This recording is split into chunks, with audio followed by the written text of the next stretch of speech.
Good evening, everyone. I hereby announce that pursuant to Section 5 of the Open Public Meetings Act, that adequate notice of this meeting has been provided in the notice which was sent to the Asbury Park Press, the Two River Times, and posted on the bulletin board in Township Hall, and filed in the Township Clerk's office on January 6th, 2026. Mayor Impreviduto? Here. Mr. Foster? Here. Mr. Bontempo? Here. Mr. Romano? Here. Mr. Vanderham? Here.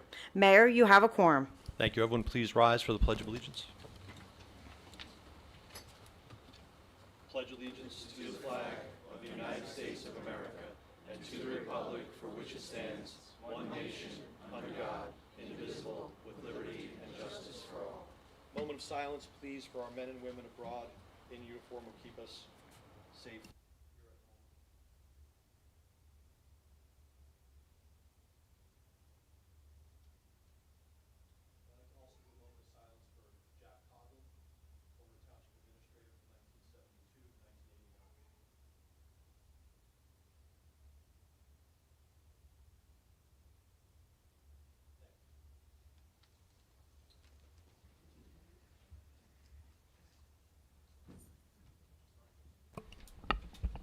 Before we get started, I just want to take a moment to acknowledge Mr. Coughlin. When I went to college in 1995, I met a group of friends. Some actually were from Manalapan, and my good friend Danny, among my oldest and dearest friends now, 30 years later. Over time, I was surprised at how much his dad knew about Homedale, but his dad, being the humble guy that he is, never told me he was the township administrator for nearly 2 decades. And so, a 17-year run in this role is unbelievable. The impact he had on our town for nearly 20 years is probably going to be unmatched. Most likely one of the most consequential leaders in Homedale history. A wonderful guy who built a spectacular family. I went to the viewing on the 26th. So I just want to say, to Jack's family, to my friend Danny and his, and to all the Coughlins, Homedale sends our deepest condolences and our heartfelt thank you to your father, your husband, your grandfather. His leadership and commitment to our town are unmatched, unrivaled, and will probably never be touched. So a big thank you to Jack Coughlin and to his commitment to our town. Now we'll move on to a proclamation for emergency medical services. Whereas emergency medical services are a vital public service, and whereas the members of emergency medical services teams are ready to provide life-saving care to those in need 24 hours a day, 7 days a week, and whereas access to quality emergency care dramatically improves the survival and recovery rate of those who experience sudden illness or injury, emergency medical service providers have traditionally served as the safety net of America's healthcare system.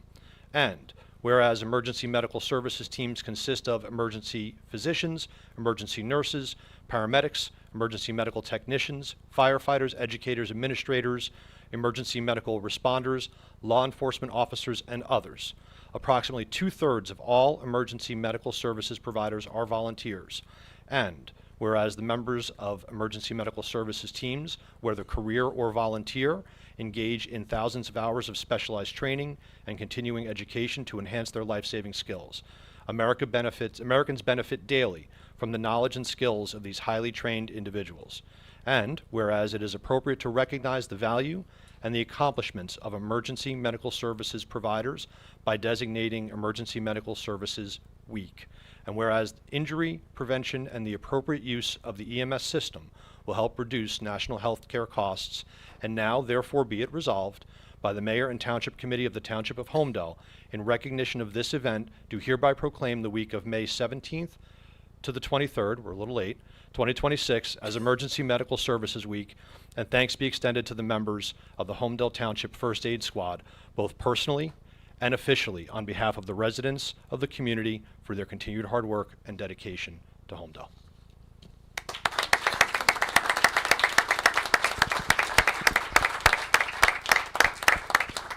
You guys want to come on up?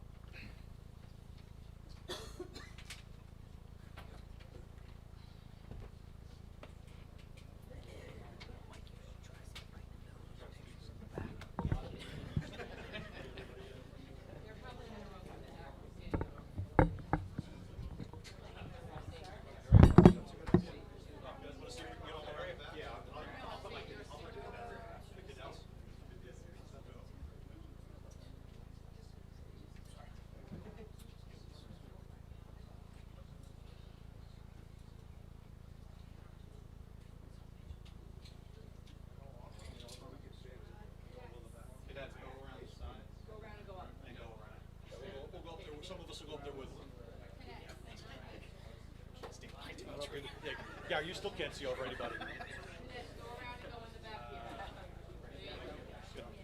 Hold up. Yeah, let me try.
All right.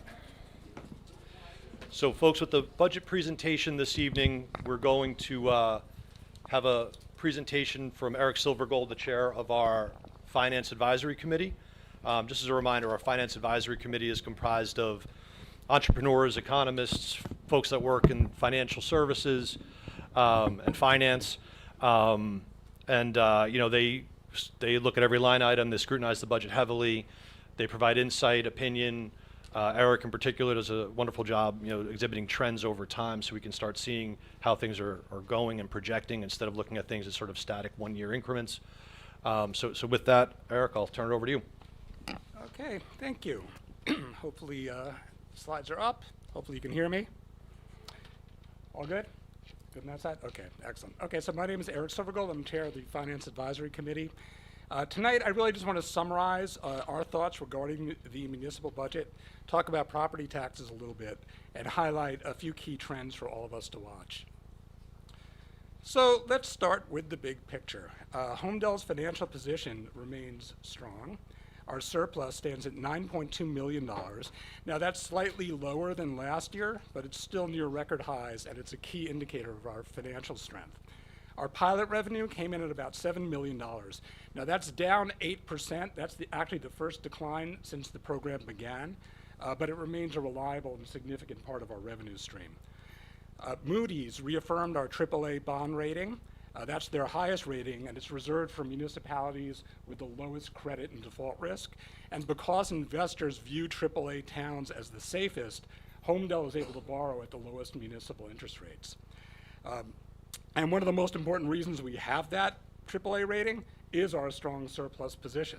So maintaining a healthy surplus to revenue ratio, and that's really the way the rating agencies think about it, is the surest way, the surest way to put our AAA rating at risk would be to weaken that ratio. So I just want to emphasize the importance of the surplus and the importance of not just thinking of it as an absolute number, because it's easy to see an absolute number going up over time, but it's really the ratio to revenues that's important. Turning to the spending side, our budget is $33.6 million this year. That's up 3.7%. Most of that increase is coming from higher debt service, pension contributions, and utilities, and that is partially offset by lower health insurance and public safety expenses. Now, if you look at the operating budget, and that's the part that funds day-to-day services, that increase is just 1.8%. So overall, it's a conservative budget, and it maintains Homedale's strong financial footing. This is a graph that you might have seen before. I'll just fix my screen here. So let's take a quick look at how that budget is allocated. So half of it goes to departments. Not surprisingly, the largest slice of the pie is public safety. About 27% of our spending goes to police, fire, and EMS. 10% goes to public works, 9% to general government running the place, and 5% to community development and recreation. Now, the other half of our spending goes to non-departmental costs, so 16% for debt service, 13% for pensions, and 8% for insurance. Now, I just want to point out that these allocations are actually relatively stable year to year. They don't change all that much. But that said, I would point out our debt service at 16%. It is a little towards the higher end of our historical range of like 10 to 18%. So it's something that we're going to monitor pretty carefully going forward. So how do we pay for everything? So we fund the budget through 4 revenue streams, right? Property taxes, surplus, pilot revenues, and miscellaneous revenues. Not surprisingly, at 44%, property taxes are the largest component of our revenues. Now, what's interesting about this diagram is that 44% is far lower than what you typically see in Monmouth County. So typically in Monmouth County, you see 60% of that pie representing property taxes. And that's because Homedale's revenues are more diversified, including our pilot funds. And that diversification helps to keep the municipal tax burden down for our residents. So even though you receive just one property tax bill, you're actually paying taxes to 3 separate bodies: the Homedale School District, Monmouth County, and the Township of Homedale. Each one has its own elected officials, its own budget, its own taxing authority, and its own ability to issue debt, and they operate independently. Now, it's interesting, in many states, and this Bill had mentioned this to me, in many states, these 3 bodies actually send out separate tax bills. But in New Jersey, all 3 of those levies are combined into a single bill that the township is required to collect. So just remember that the Township Committee is responsible only for the municipal budget and the portion of your property tax bill. So it's interesting to actually take a look at the size of the budgets of those 3 relative taxing bodies and how their spending is changing this year. So I'll just run through each of them. The school district budget is about $77 million. That's up 7.2% year on year. Monmouth County's budget is $445 million, and that's going up 7.7% this year. And as we've already seen, the Homedale Township municipal budget is $33.6 million. That's up 3.7%. And looking at that, I don't think you need too much financial expertise to see that the township spending is growing at a noticeably slower rate. And I think it's very important to understand those spending trends, because those spending trends are ultimately what drive your property taxes. Speaking of property taxes, Homedale residents pay about $104 million every year in property taxes. This chart shows where everything goes. 70% goes to the schools. Now, that's actually the highest share ever for the school district. The long-term average for the school district is about 65.5%. About 14% is going to the county. That continues a long downward trend, and we're now well below the historical average allocation to the county. 16.6% goes to the township. That share has also been steadily declining, and it's now actually at the lowest level in 16 years. So that yellow slice of the pie represents the entire township share at 16.6%. Now, of that, and you can see it's highlighted in the text there, 14.3% funds the municipal budget, right? That's the part that pays for our police, our fire, our EMS, our roads, our recreation, and all the other services that our residents use every day. So when you think about it, only 14 cents of every tax dollar goes to fund all of your township services. The remaining 2.3%, that goes to the municipal open space tax. So let's take a look back at Homedale's municipal tax levy over a time period here. On the graph, what you're seeing are the blue bars represent the actual municipal tax levy each year. The green bars are basically that same levy, just adjusted for inflation. Now, the tax levy has increased only 2% since 2016, and it's effectively unchanged for the last 5 years. And that's despite inflation rising about 38%. Now, that stability is actually reflected in our municipal tax rate. So when you look at the rate, Homedale's municipal tax rate is actually, surprisingly, among the lowest in New Jersey. It's about 53% lower than the statewide average, puts us in the bottom 14th percentile. And it's about 36% lower than the Monmouth County average, putting us in roughly the bottom 22nd percentile. So, you know, what everyone's probably waiting to hear is, how does this all affect me? How does everything we've discussed actually impact residents? Well, the average Homedale home is assessed at $1.1 million this year. It's pretty remarkable. And unfortunately, we will see a tax bill of $16,897 this year on average. That increase is roughly $1,000, up about 6.3%. Where is that increase coming from? 77% is coming from the school district, 19% is coming from the county, and only 4% is coming from the municipal side. And that's about $38 of that increase. And interestingly, that's all coming from the open space tax, not from the municipal side. So when you tally that up, nearly the entire increase, or roughly 96%, is coming from the school district and from the county. So looking ahead, there are several trends that we think will shape our future budgets. Financially, our long-term spending has outpaced the inflation rate. Our surplus has declined as we used more reserves to fund the budget and to support the school district, and debt service remains elevated in this higher rate environment. Now, what I find fascinating are the demographic trends, and Homedale is changing quickly. So seniors now make up more than 23% of our population. That's up from just 16% in 2010. Family sizes are shrinking.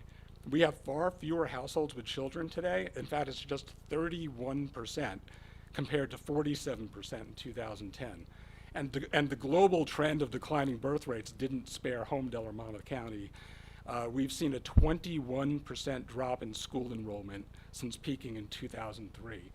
These shifts are all happening faster in Homedale than they are in our neighboring communities, and they're already influencing our finances and our service needs. And I think Homedale is well positioned today, but maintaining our strength is going to require continued discipline and forward-looking planning.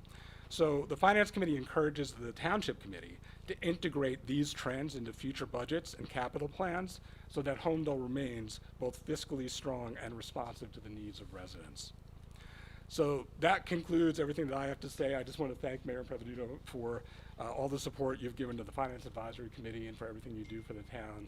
And especially I want to thank our CFO, Bill Antonides, for all of his support and for the expertise that he brings to Homedale's financial management. The AAA rating is not an accident. So thanks for your help, Bill. Thank you, Eric, and of course, thank you, Bill. Does anybody from the governing body have any questions for Eric? I'm not sure if I should just Eric or to Bill. So if I'm looking at the one slide you showed, which was the increase of roughly $188, right, for the year, if I wanted to, just from public understanding, if I wanted to, let's say, decrease my tax levy by $100 a home, how much would I have to decrease my spending in order to achieve that? Can you answer that? Do you want to cover it? Divided by 9.6 billion, and that's the answer. Because I'm asked that frequently, and I just want to give people a perspective, right, of what that would take in order to go down 100, let alone 200, 300, 400, or 500 to help offset some of the increases that they're seeing, right? Because you showed the tax average going up about $1,000, a little over $1,000 for the year. Yep. Like, how is there a way that we could achieve counterbalancing that? Is that possible? I think given the, I mean, I'm asking the question more than I'm trying to provide an answer. I think my feeling would be the magnitude of the budgets that are impacting us, the 96%, would have to mean we'd have to cut spending quite a bit to see any type of reduction, given it's being offset exponentially, right? That's I want people to be able to understand, like, what achieving $100 equates to. You follow me? Like, Oh, sure. what does that mean in terms of spending reduction in order to provide that? Because my mic's on, right? You can hear me fine? Okay. I'm being told that some, like, neighboring town is looking to introduce a budget to do a reduction, and I'm not sure what the amount was. Yeah, it's trivial to calculate. We Yeah. can come back. Yeah. Bill can do it. Yeah. I think it's good to understand that perspective, because people, I get a sense that, like everywhere else, like you put $1,000 going up is, for people, could be a lot of money, right? Yeah, Especially on fixed income, especially, right? It's non-trivial. Yeah, and I think a good stat was you showed that 23% of our population are seniors, right? Yep. So fixed income, right? You know, less families, less enrollment in school, good stats, right? You did a very good job putting that together.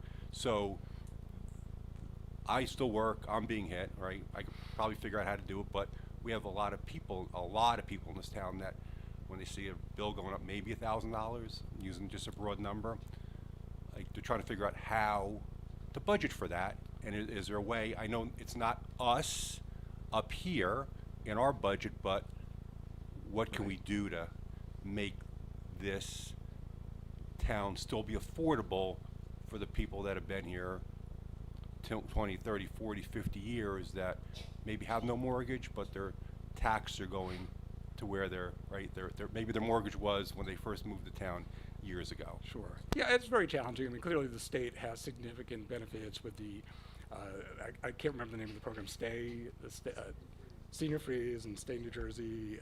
So there are several things that the state can do to prevent that. Yeah, I mean, frankly, I think your options are relatively limited from where you guys sit. But there are things at the margin. I do think, I mean, it's interesting what you said, because I think it's interesting, like, I don't have it in front of me, but Bill, if you know the total valuation of the town, is it like 9.6? I don't have my deck in front of me. Because what you can do, like, you could just take the value of your house, the assessed value of your house, let's say it's the average, 1.1, divide it by the total. And then for residents, if you want to know so if you guys propose a $10 million thing, or the schools propose a $90 million thing, all you do is you take that and you multiply it by your share, right? Because each resident owns a chunk of the town. So if you're the average guy and you have a $1.1 million house, divide that by, and Bill, do you have it in front of you? Because I could.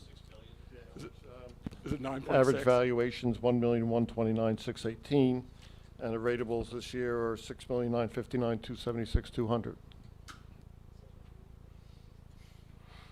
Okay, yeah, so what 1.1 million over that number, that's your share of the ownership of the township, and then any dollar that's spent by any of those entities, your share in terms of the proportional tax increase is that amount.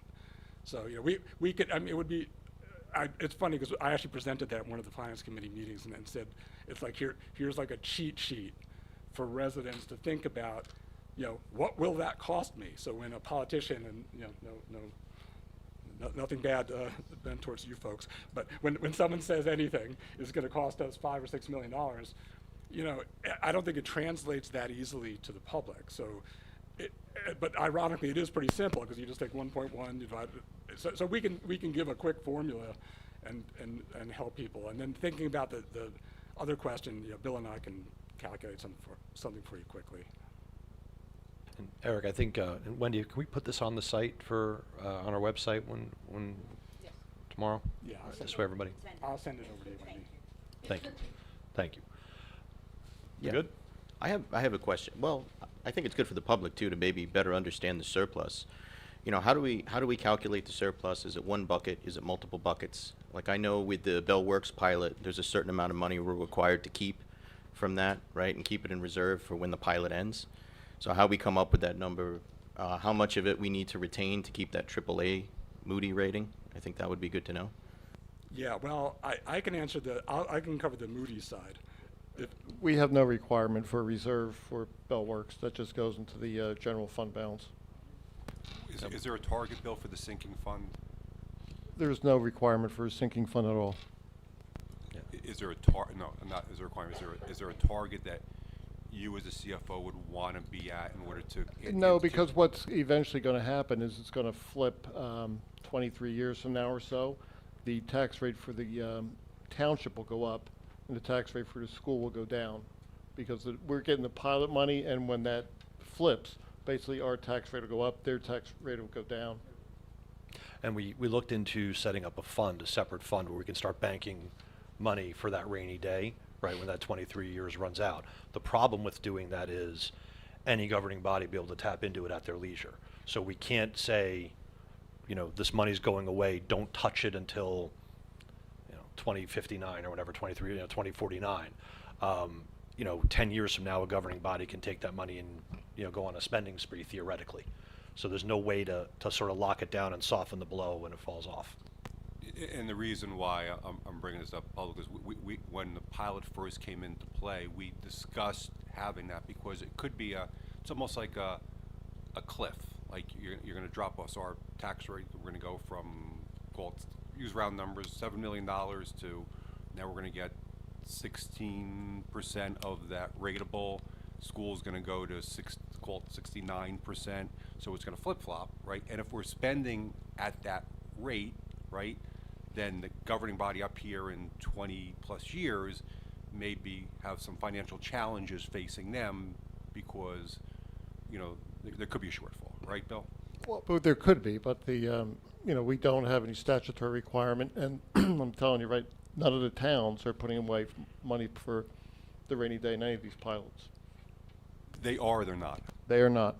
Like Asbury Park is not? Asbury Park, Jersey City, Newark, Hoboken, none of them are putting money away. Because your tax rate's going to go up and the school is going to drop.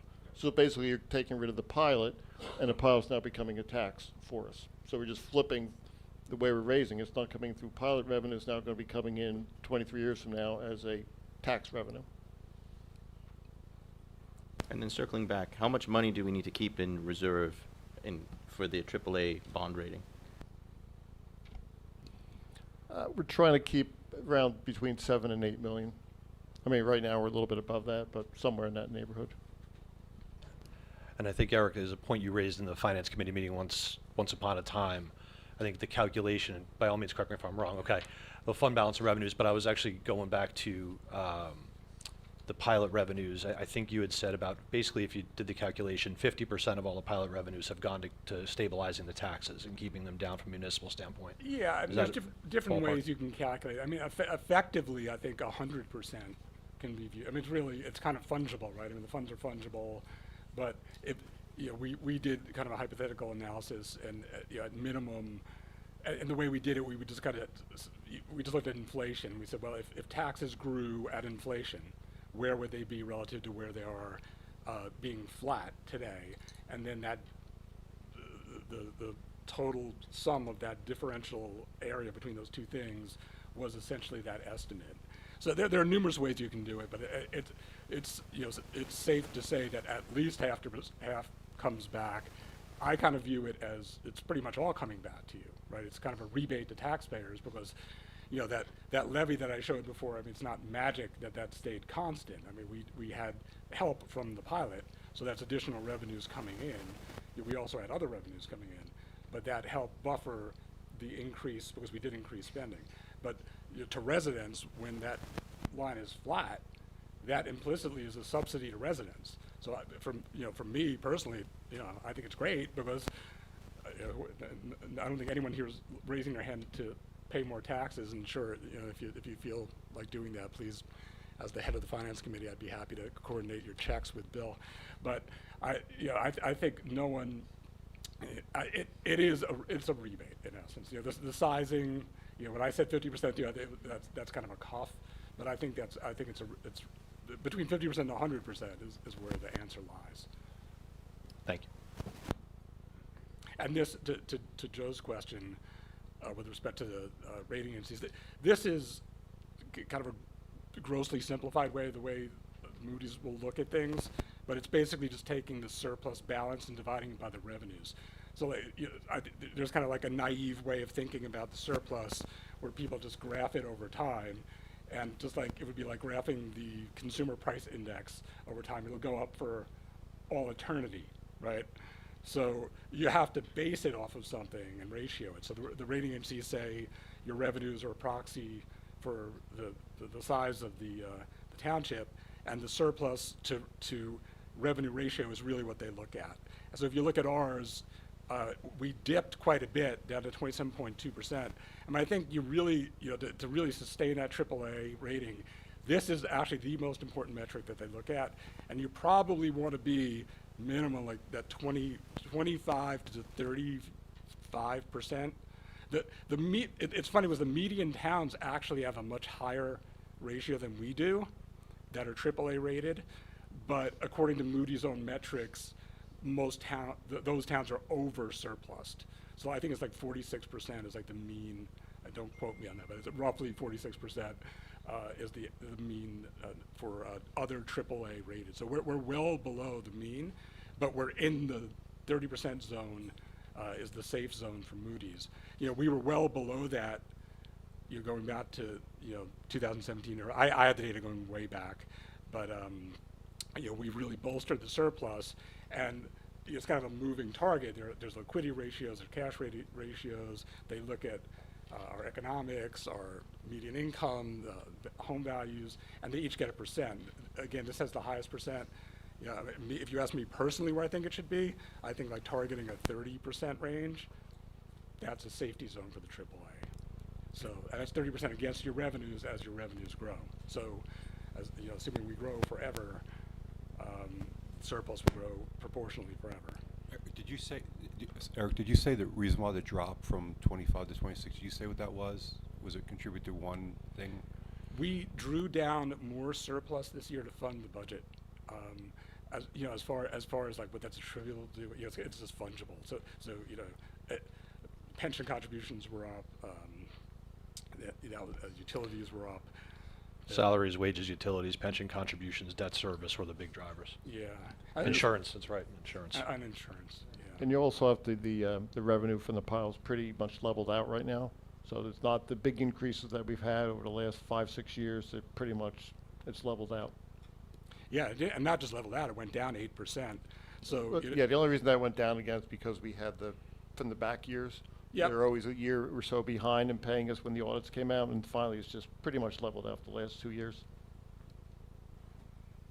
But I think it's important to point out that 8% decline, it was the first actual accounting decline. So you couldn't, the view that increasing pilots would forever fund increasing spending, that didn't happen this year. So part of that decline in the surplus was, to cover that lack of a pilot that we had, lack of the delta for the pilot that we had this year. So that's one way to interpret it, part of it. All right, we're good. Thank you, Eric. Appreciate it. Good work.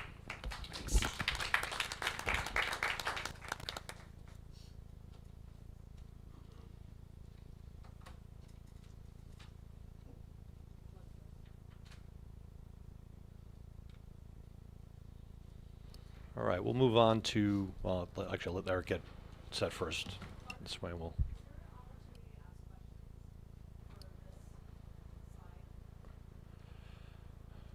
Well, yeah, I mean, look, I think you can ask, are you willing to stick around?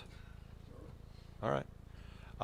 We'll assume that's you're part of the agenda, Eric, is what we'll do. So we do public comment for agenda items only. We'll see what what comes about. You all right? Sorry, man.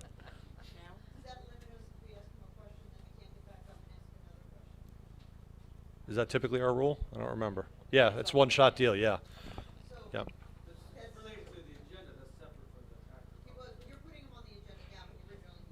Yeah, look, then you don't, then we don't ask him a question, right? I mean, it's one or the other. It's one or the other. So either he's part of it or he's not. You guys decide. All right, Eric, you're good. You're free to go.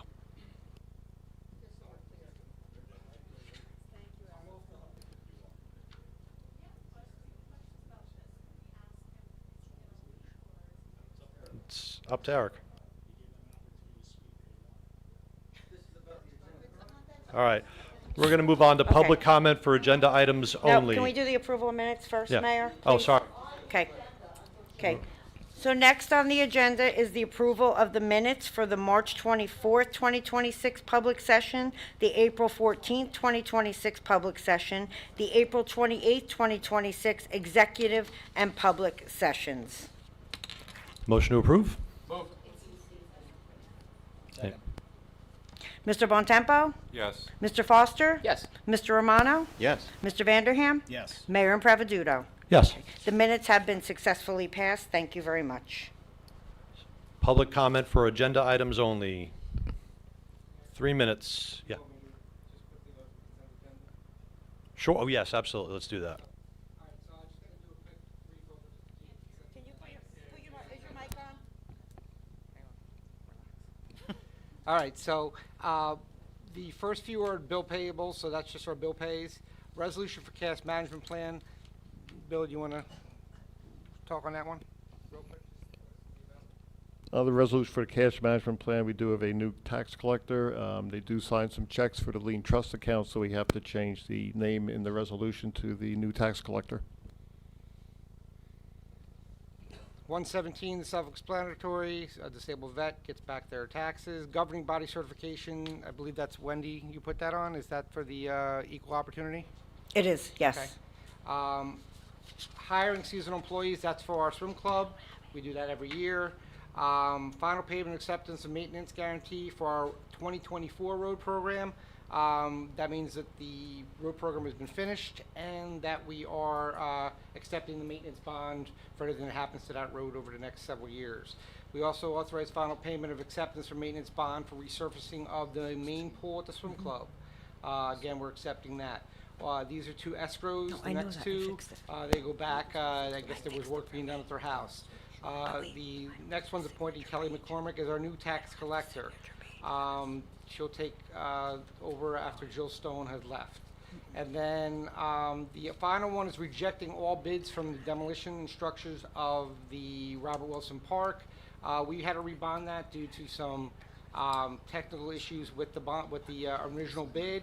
But that'll be ready for the next meeting. We rebid it already. We're just waiting it. And then we have an appointment of special counsel, and that is for some labor issues that we're dealing with. We just have some conflicts with our current attorneys for labor, so we're just appointing somebody at the same rate, just somebody who doesn't have a conflict. All right. Thank you. Oh, and the ABC renewals are just, every year we do the ABC renewals for all our liquor licenses. Public comment for agenda items only.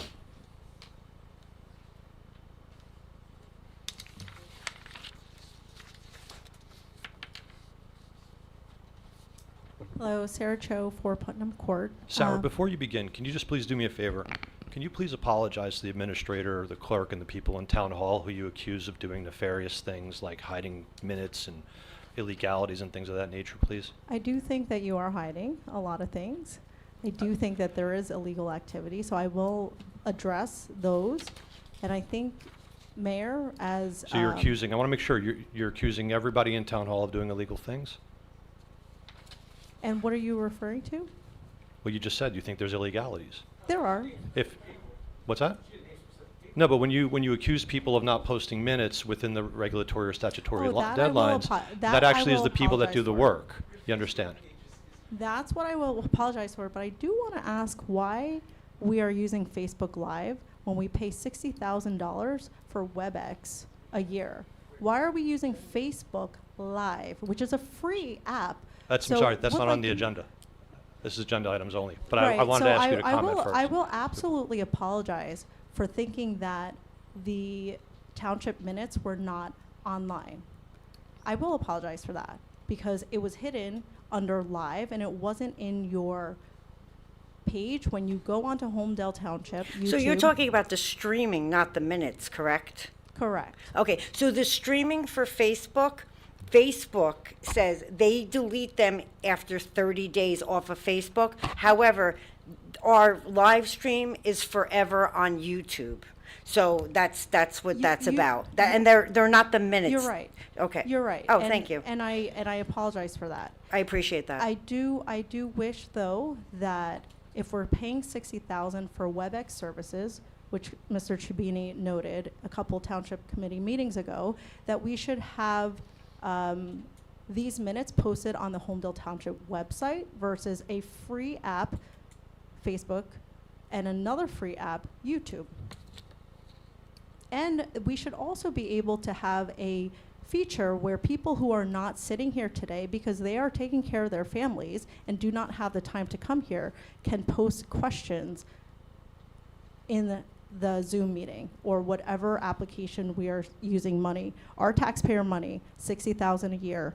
WebEx does have a chat feature that we could use, and it would be lovely to be able to ask questions on the chat, that somebody can monitor, maybe, the township clerk can monitor and ask questions for people who are not here presently.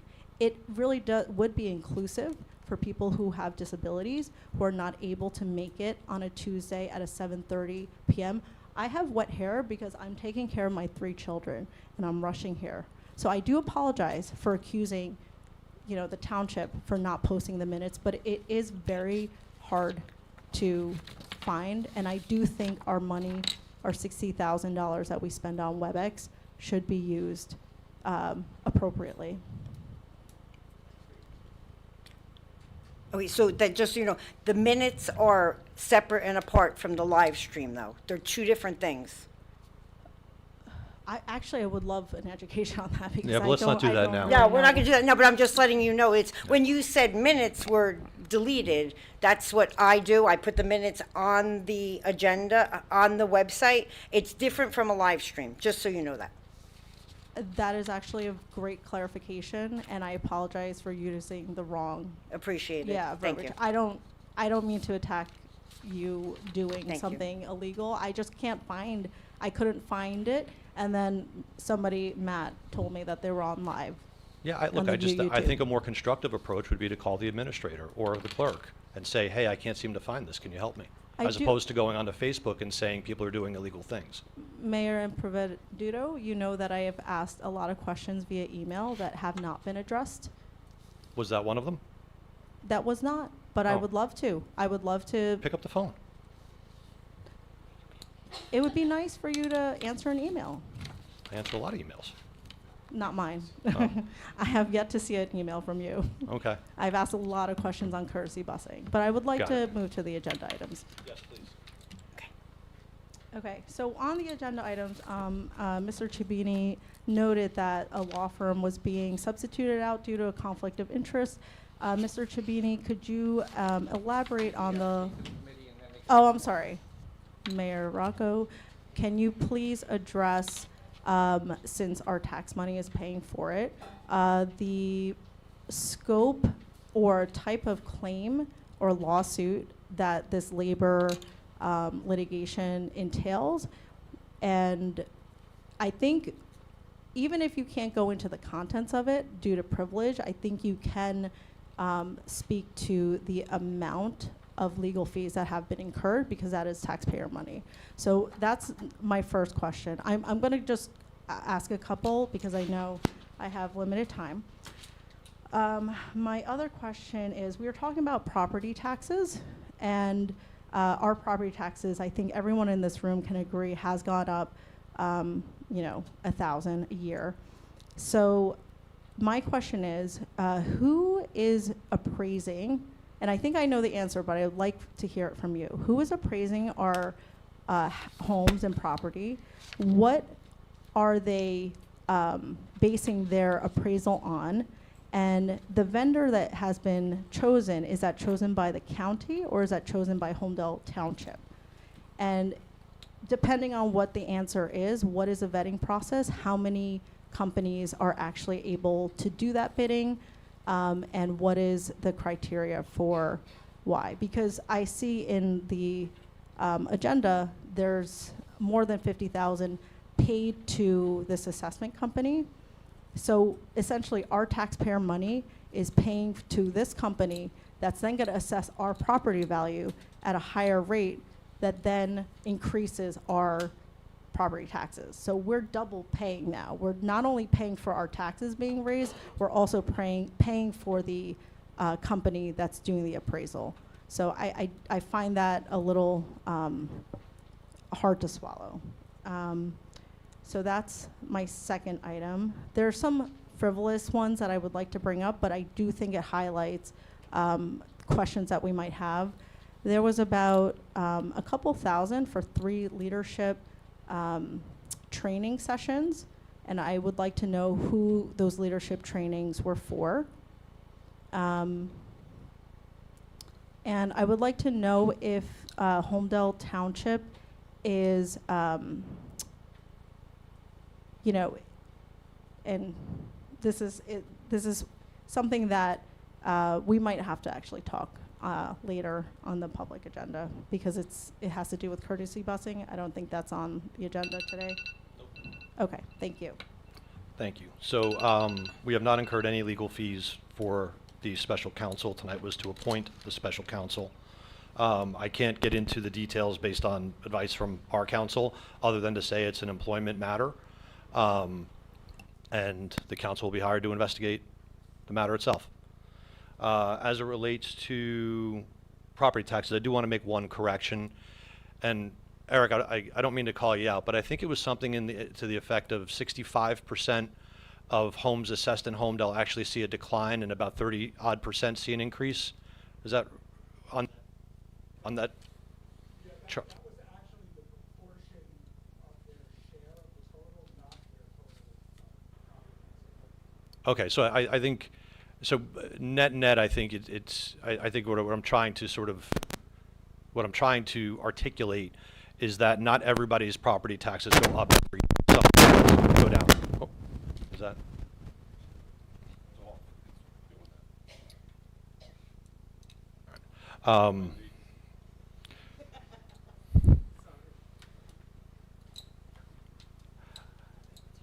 And so, Chris, can you, do you want to talk about the assessor, the assessment company? And So- then, I don't know if we can get into who the leadership sessions were for. I don't know if we're allowed to do that. I could hit one. I have no idea. It sounds like it's from the police department. So, you know, if I could find out exactly what class it was, I may not be able to. I'm not sure about releasing names of the officers who took it, but I'm pretty sure that they are police officers, because nobody on our side went to those classes. For the RDS, which is the company who does our assessments, that's done by, again, public bidding. So if they were the ones who came in as the lowest bidder, that's who got the job. So, and I'm assuming they were, because they're the ones who you guys have as your assessment company. Now, when goes to the assessments of homes, homes are assessed, only 20% of homes are assessed each year. And the others are either adjusted by if they did some work in their homes, by sales. Everybody's reassessed every year, but the actual physical assessment, only 20% gets done by this RDS company. And RDS is I don't know their actual, I have to look that up. So, no, this is Homedale has to hire them themselves as part of that program. Well, it's 5 members up at the dais, but again, they're held by public purchasing laws. So if they came as the lowest bidder and the responsible bidder, they'd have to go with them. I won't know that. We're not, We have to go research it's not a Q&A. that. Chris is Yeah. answering the question. Yeah, that's well, we don't know that stuff. Again, that was the bid that came in the lowest, so that's who would do it. But yes, they also get reassessed by the assessor himself. He does it off recent sales. He'll do it off of, again, improvements to homes. That's how those assessments change year to year. Thank you. Any other public comment on agenda items?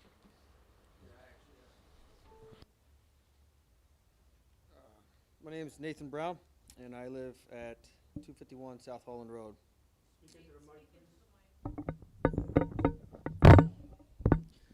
My name is Nate Brown. I live at 251 South Holland Road.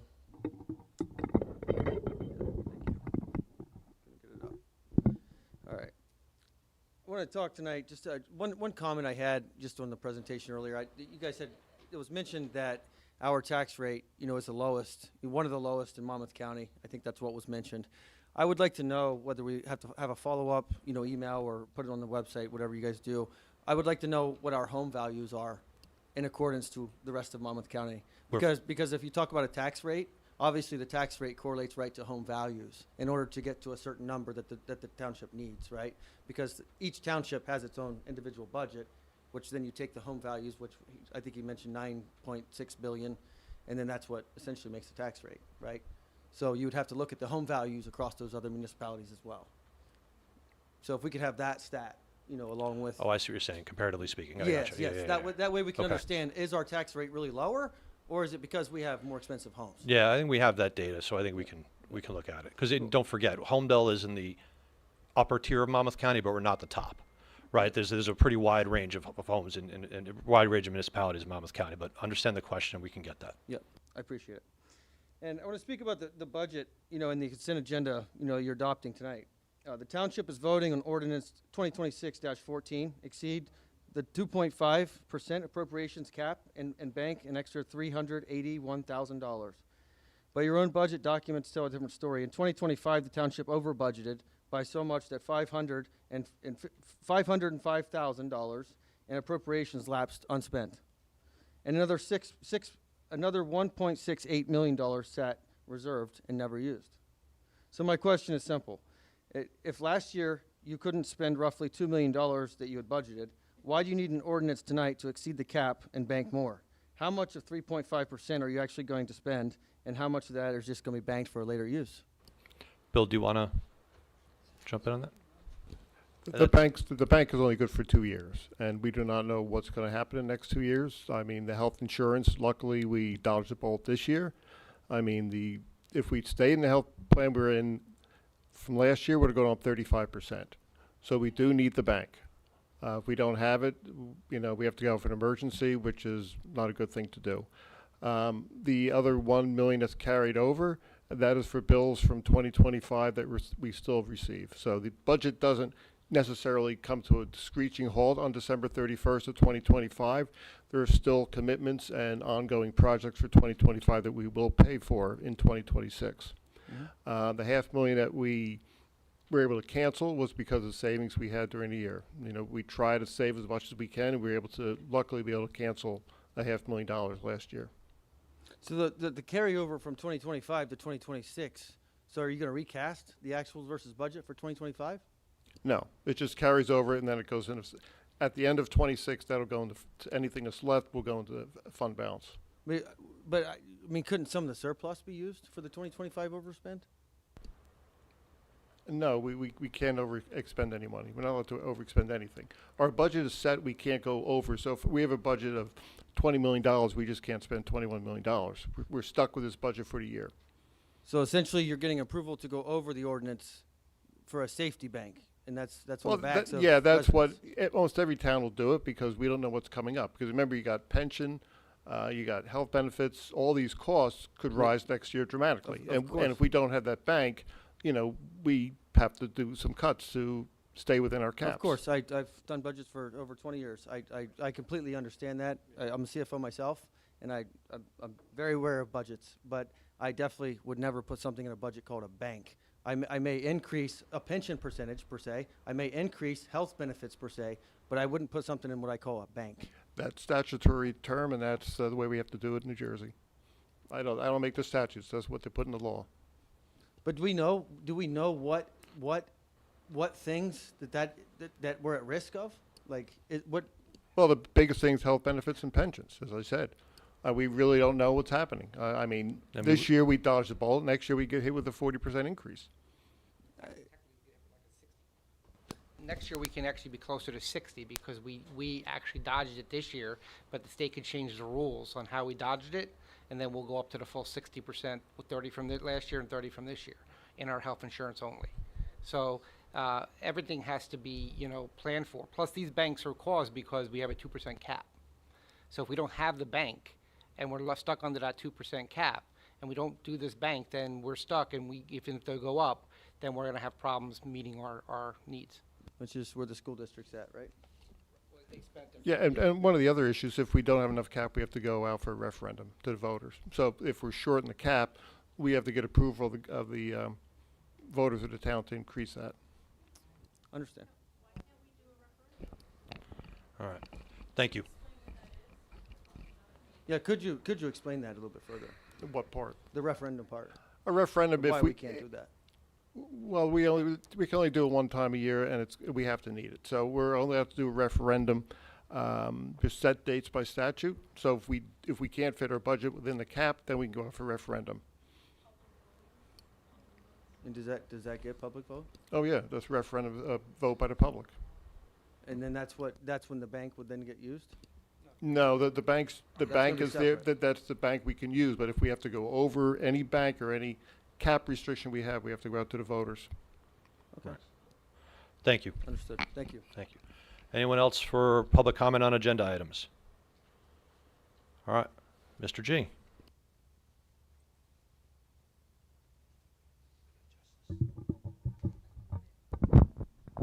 Ken G, 8 Street.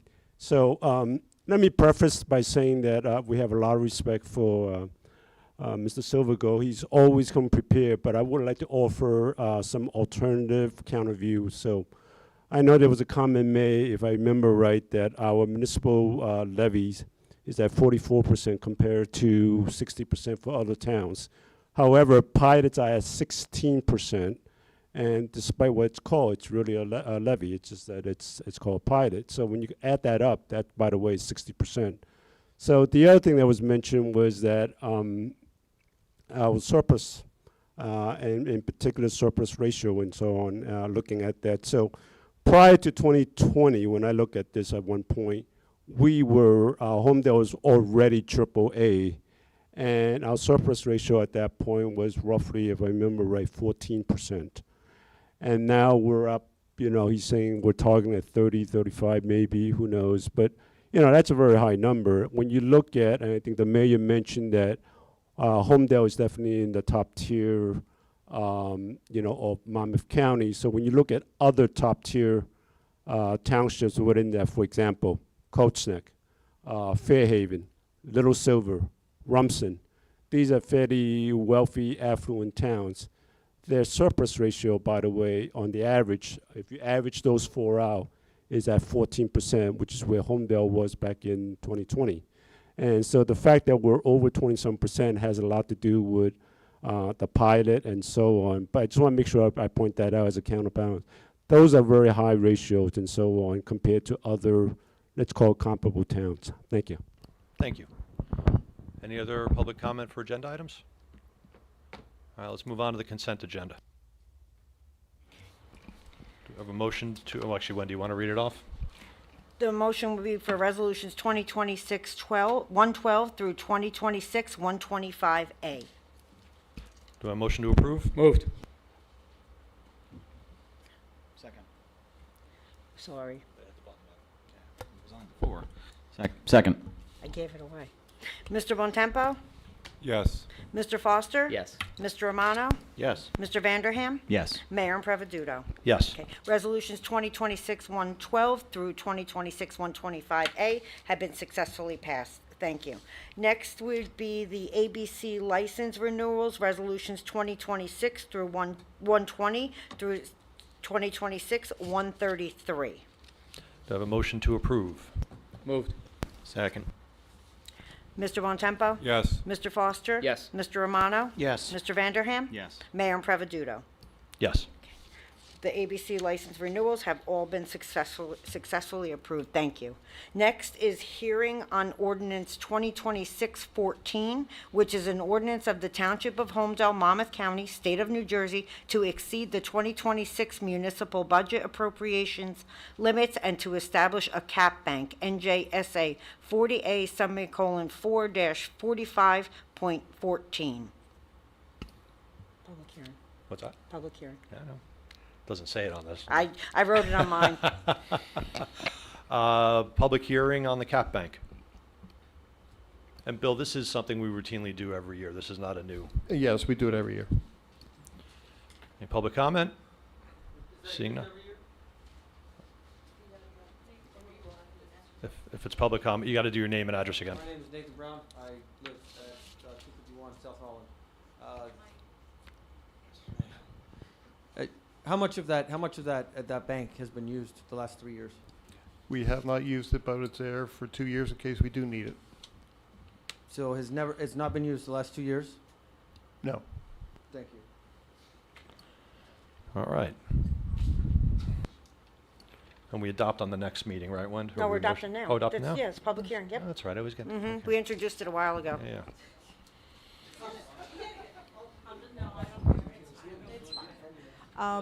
Sarah Cho for Putnam Court.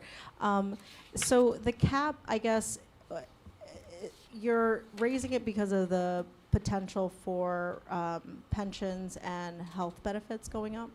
Sorry, I'm It not. could be really for anything, but that's our biggest cost drivers in the last 4 or 5 years. And when you say that the state can change their rules, that then they would look back at last year? No, I'm not saying they'll change the rules. We don't know we have state health benefits here, Okay. and that could increase dramatically. We've had a couple of years where it's gone up 27% or more. Right. So we just want to be sure that we have the bank in case we need it. If we don't use it, we don't use it. So, what else could you use that money for in the cap? Anything. It's not restricted to anything. It just gives us the ability, because remember, we're limited to 3.5%. If we go over 3.5%, we can't have the budget will not work. And that's the way that these statutory requirements for the budget are. Okay, but I guess what's concerning is if there's no specificity as to what the funds are contemplated for.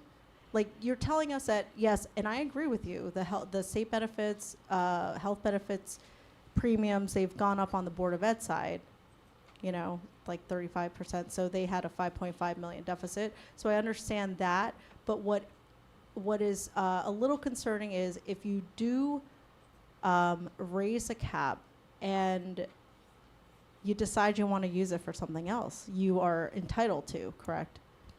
Yes, we can, but we don't just use it for anything. We haven't used it in years. As long as I've been here, we have not used it. So what would force this to go to the public vote? If we went over either the levy cap or the appropriation cap. We have 2 caps we have to abide by. If we go over either of them, we have to go to a referendum. And how does that work, practically speaking? Like, would you communicate to Homedale residents that there's a referendum? Oh, to get yeah, we voted on? have Like, to. where do you go vote? It's a whole process, but So- I don't foresee that any time in the future. Can you explain the process to us, please? We can do it Yes. after the meeting. Maybe Chris or Bill, you guys can explain the process after the meeting. We want to talk about the ordinance and whether or not we're passing this. Right, Like, and you're passing a lot of money without. I think that's the confusion. This isn't money at all. This is if we need to raise it more next year. So our cap Okay. is, let's say our cap's 2.5%. Right. Right? Now we have room to raise it 5%. If we had to, there's no money being raised at all. That's what we're saying. Because we aren't using it this year, we're banking it for future years if we have to raise it beyond that 2.5%. Okay. So there's no money being raised at all on this. This is just Passing allowing this us to allows use it in us- the future. So next year, if we come up and say, wow, we need to come up with 5%, we don't have to go out to referendum. We don't have to cost, because it's going to cost the taxpayer money to go out to referendum.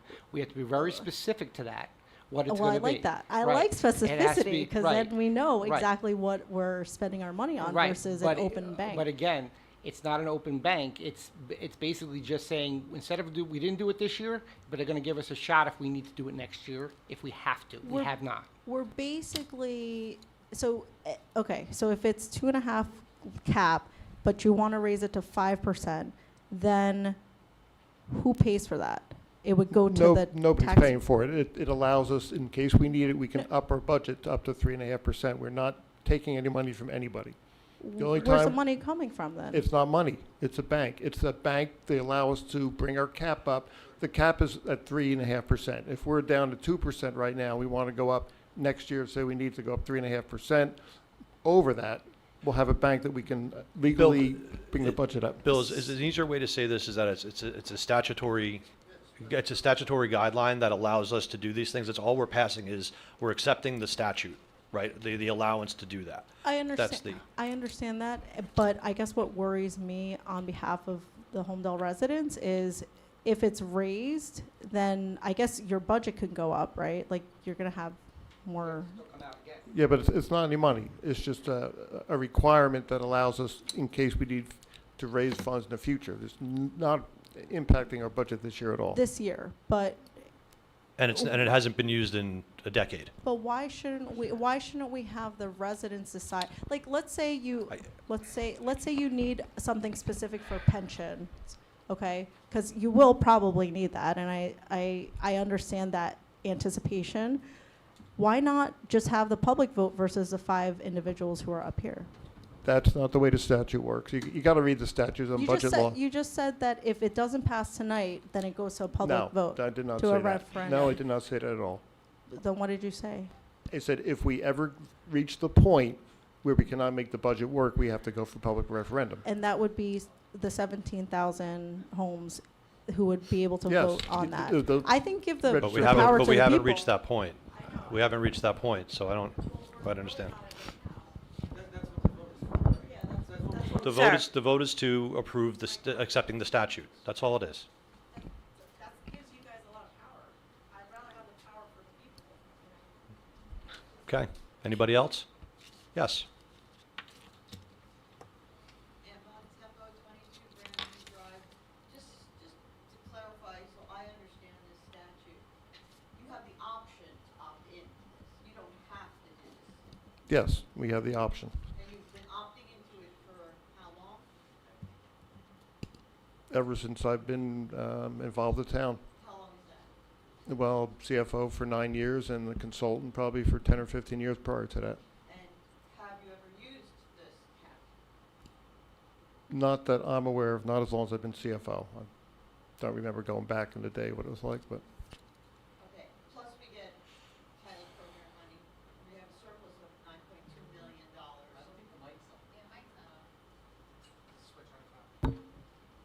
Ambon Tempo, 22 Grandview Drive. I'm asking, I'm going to start over so everybody can hear. In regards to the statute that you want to approve today, this is optional. You don't have to approve it, right? It's just something you want to do. You don't have to do. And you haven't used it in at least a decade, but you've opted into it for a long time, you're telling me. yes. Okay, so we have a $9.2 million surplus, or approximately there.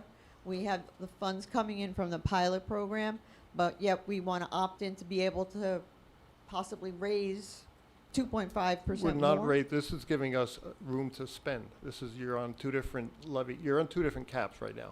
You got a levy cap and appropriation cap. This only deals with the appropriation cap. Can you explain the difference? Levy cap is on the tax levy, appropriation cap is how much we can increase our operations annually. And this is regarding appropriations. This is, yes, this is the operating, your day-to-day operation. So if we get hit with a pension bill that goes up 12%, we get hit with insurance bill that goes up 4%, and we have to live within 3.5%, that's very difficult to manage. So then you would put out referendum to the public? No, we'd have to use our banks. We use the banks, that'll cover it. If we don't have enough money, then we would have to go for referendum. But you're saying you've never had to use this ever? Not yet, no. But we don't know if we will. I don't know what's gonna happen with insurance bills. They're going out of sight. I'm just getting the impression from everybody that they would like to kind of have more control over how the money is spent. And if it's needed because the appropriations rise, then it should go to referendum so people can understand where the money's going. And not you just having a bank to kind of draw on and spend Again, as you want. it's not a bank you're drawing on. Once again, he's calling it a bank, It's I'm calling it but it's a bank. misrepresentation. Okay, I'm That- sorry that for the is what- misrepresentation, but you'll have the ability to raise funds for the appropriations, The right? statute calls it a bank. It allows us to utilize the funds in a future year if needed. Okay, as That's all it's opposed doing. to not approving this, and then if you do need the future funds in the future, you'd have to go to referendum to the public to vote on it. Yeah, if we go to referendum, it probably costs us $25,000 just for a vote. Okay, but you haven't had to use this in over a decade, so the probability of you having to go to referendum is low too. But the referendum gives the public the power on how the money is spent. That's all. I'm just trying to clarify there. Am I incorrect in saying that? No, but you're taking a Okay, gamble. that's all. That's Yeah. it. I'm not incorrect. Thank you. Anyone else? Yes. Chris Damari, Seven Oaks. I just have an alternative view. I do appreciate being prudent on this. In 2023 and 24, if it was not for the prior years of our 20-year administrator at the BOE to leverage the bank cap that they had prepared for to get us through those years was very critical. Nobody saw the transportation expense going from $3 million to $5 million in 1 year. The benefits have shot up annually, 35% last year. And if it wasn't for the prudent move of our administrator to prepare through the bank cap, we leveraged that, and that saved us a lot of teachers' jobs that we would have had to let go during those years.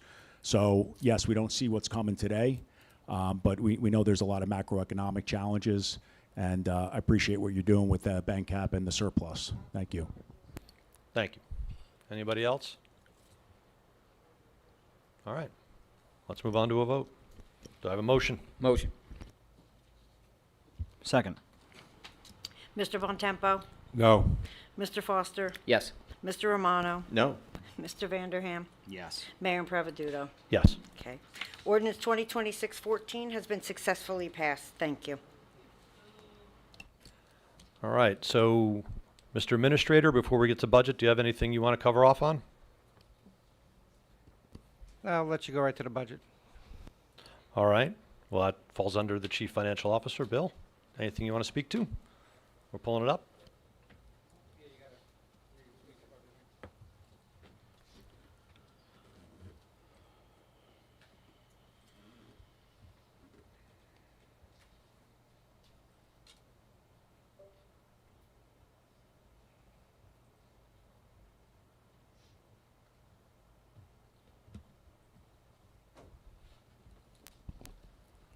Eric had covered a lot of this in the past, his presentation, so I'll keep it short. Again, my presentation is more about the Homedale Township portion of the budget, not about the school and the counties. Also, we had state review. State reviews our budget every 3 years. Yesterday took about 7 hours for them to review it, and they had no issues with it. We're in compliance with the levy cap and the appropriation cap. So they did approve it around 3:30 yesterday afternoon. We're allowed to adopt tonight if we so choose. Again, Eric went over the, there it is. Skip twice. Happened before slide 3 disappears all the time. Again, it disappeared. This is the source of our revenue. You can see what the proposed budget is for 2026 and what the adopted budget was for 2025. As mentioned before, we're using a little bit less surplus, $600,000. That's because of the decrease in the money from the pilot. Under local revenues, we're anticipating some more money from the pilot to cover the deficit that we had in the fund balance. Special items of revenue, we're going to use $500,000 that we have from sale of municipal assets to increase the debt service payment for 2026. Allocation of revenues that supports the budget. Again, Eric had talked about the amount for taxation. I looked at some neighboring towns. Colts Neck is 64.98% is taxation. Middletown 69.57. The only town that I could find that really matched ours, and they do not have pilots, was Freehold Townships at 46.64% of their budget supported by taxation. Some of the major appropriation changes in 2026. Salaries and wages in caps is up by 233,973. That's an increase of only 1.89%. Pension billings up by 219,000. That's an increase of 7.6%. Unemployment insurance went up by 98,000. Shared services up by 55,000. Debt service 638,879. $500,000 of that is which is coming from a sale of municipal asset that we're going to use to pay down some of our debt. And reserve for uncollected taxes is up by 59,612. And again, you remember we do have to collect the taxes for the county and the schools, so as their levies rise, we have to rise our reserve for uncollected taxes every year. Other expenses in caps, that dropped 67,000, and capital improvements dropped 54,000. Total increase in our operating budget this year is only up 1.81%.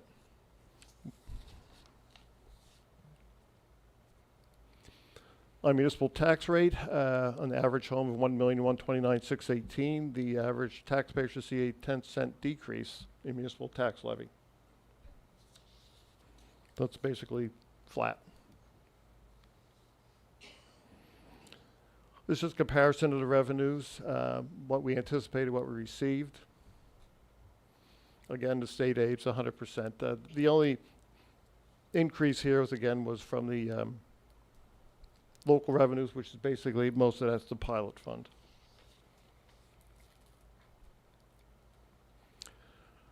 Current year 2025 operations, the final budget was $33,233,000. The actual amount spent was $31,040,000. So the 1.677 is the appropriation reserves. That fund is used to pay off the remaining bills in 2025 and the year 2026. And the $500,000 was the amount that we canceled. Statement of our current fund surplus at the end of the year. Opening balance was $10,500,000. We utilized in last year's budget $8,185,000, and we replaced this year $6,836,000, leaving us an ending fund balance of $9,151,000, of which we appropriated for use in the 2026 budget of $7,585,000. Collection rate, our tax collection rate is extremely high. In 2025 was 99.21%, and a slight increase from the year before of 99.17%. Comparison to ratables, increase about 9.2% between 25 and 26, from $6,372,000 to $6,959,000. Historical tax rates, you can pretty much, this is a little bit deceptive because of the amount of the increase in the assessments. The only thing that really stays flat is the open space until it was 2.5 cents until it was increased by referendum in 2022. Yeah, effective 22.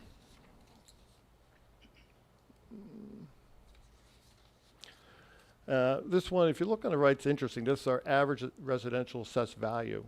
Back in 2020, it was $686,578. At this point, it's $1,129,618. Substantial increase. Our pilot receipts. You look at Bell Works, the first column, you can see that's basically starting to level off. 2019, we got $1,361,000, and last year, 2025, we're $1,125,000. The amounts in 2024 include a lot of back payments from 23. Again, we don't bill them until we actually get their audit. So once we get the audit, we can back bill them for any additional increases they had in prior years. Regency is pretty stable. That's around $2,601,000. And the hospital, that by statute goes up 2% every year. And that's based on the number of beds that are in the hospital. Is that 100% or 95%? What is? I don't know, what, 95% what? Oh, this is our money. Our money.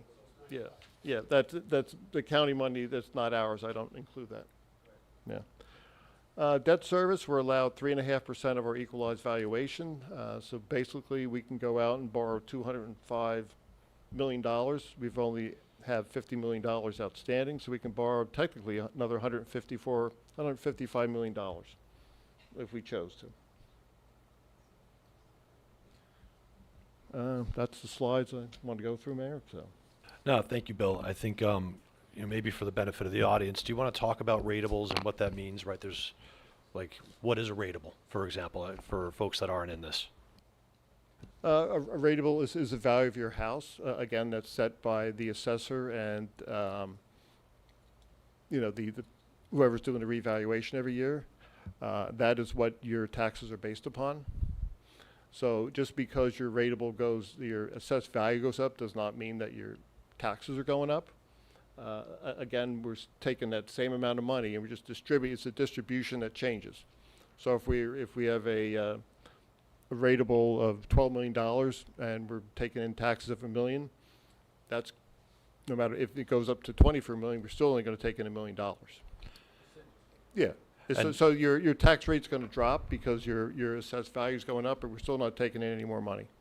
And it's, and what you have on there includes both residential and commercial properties, yes? Yes, most of the total is, but the comparison we usually go by the average value of a house. We just take the number of houses divided by the assessed value for all the residential units in town. All right. So why don't we move to the public hearing on the budget? Any questions? I see none. Oh, Mr. We almost had it, Pat.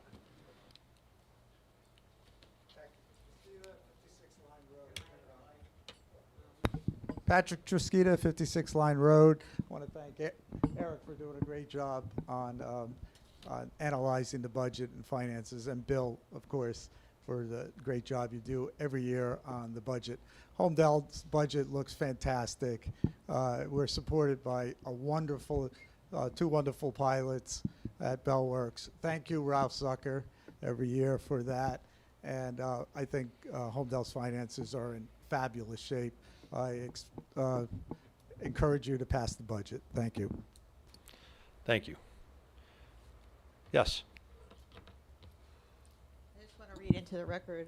I'm reading off of an article that was published June 18th, 2014. Homedale signs deal with Bell Labs developer on tax abatement. Oh, and Bontempo, 22 Grandview Drive. The article is when Mayor Impreveduto states regarding the pilot program and the triggers that would eventually increase. However,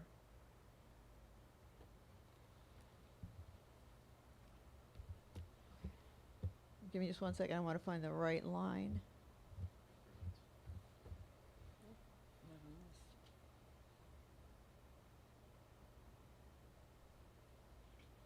Oh, here it is. Mayor Patrick Impreveduto and Deputy Mayor Hines explained that 95% of the anticipated increase in tax assessment would benefit the municipal portion of the property tax bill. 5% goes to Monmouth County, which has been well explained here. If school taxes go up, the municipality can balance the property tax bill by decreasing municipal taxes to a point that offsets school taxes. That was your father in 2014. That's my statement. Thank you. Thank you. Anybody else? Again, Nate Brown, 251 South Holland. Speaking of which, in regards to the pilot revenue and how that does, obviously impact, the school, it gets to be a big tangled mess, and I don't want to get into all that right now.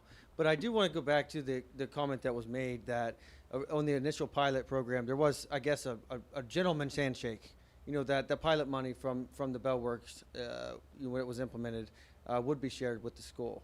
There was going to be a portion that was shared. I understand there's no legal requirement to share that, but it was stated that there would be a portion that would be funded to the school district. And since then, I just would like to understand how much has been shared with the school. I do know that some has, but I would just like to understand how much. Yeah, over the past, and I'm going off memory because I did this in the State of Homedale presentation. I think over the past 3 years, it's been 5.5 million, and that's not including the grant, the $3 million grant for in front of the high school. And I genuinely don't recall if that includes the $1 million cash infusion we did this year by purchasing the Luckard House. Okay, and off the top of your head, do you know how much the school would have benefited, from that? Shall they receive 68% of that? The schools are receiving a higher percentage of dollars now than they did 10 years ago. I'm talking about just that pilot just that pilot No, program. but I'm saying they received something along the lines of 68 or 60, I think it's 68%, and they were receiving 65% of, inclusive of pilot and the dollars and the net and everything. They're receiving, like the net that the schools are receiving, based on the contributions we provide, now are receiving a higher percentage of the dollars than they did 10 years ago. So they're receiving 11 years, 12 years, 11 years. So they're what you're saying is they're receiving 69% of all revenues, When- including pilot? Yes. When you include, Eric, keep me honest here. When you include the dollars we've contributed over the past 3 years to the schools are receiving a higher percentage of revenues from the taxpayer, inclusive of that, than they did 11 years ago. Is that correct?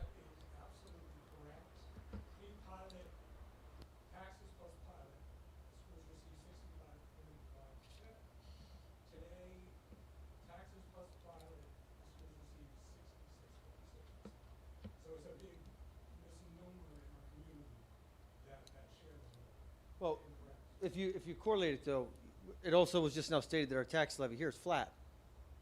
Adjusted for inflation, you're actually paying less than you did 12 years ago.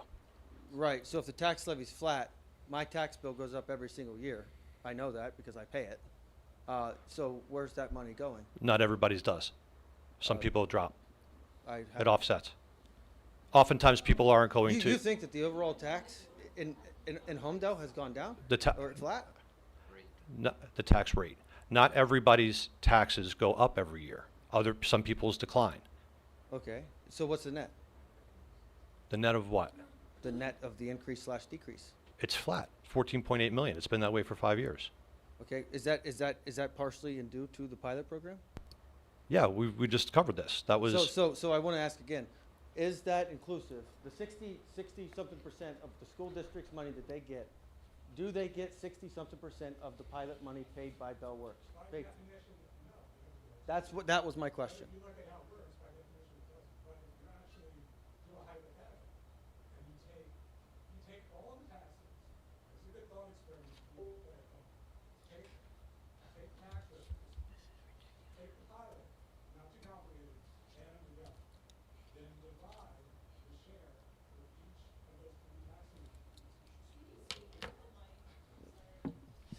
Eric, do you want to come up and sit at the desk for a moment if we're going to get into this?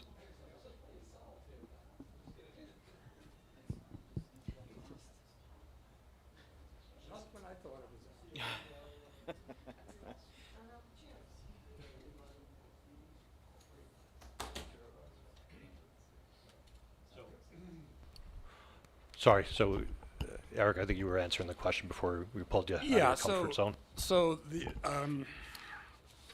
answer to your question is, as a hypothetical thought exercise, take the pilot revenues and the tax revenues and think about, so if you think about if you want to think about it as a proxy for the resources that are available to the community, and it's a fair question to say, what is the share now of the township and the school when you adjust for that?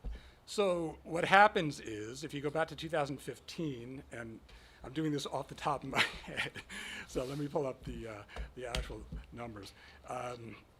If you go back to 2015, it's 65.5%. So what I'm saying is the school district had 65.5% of the tax share because there was no pilot in 2015.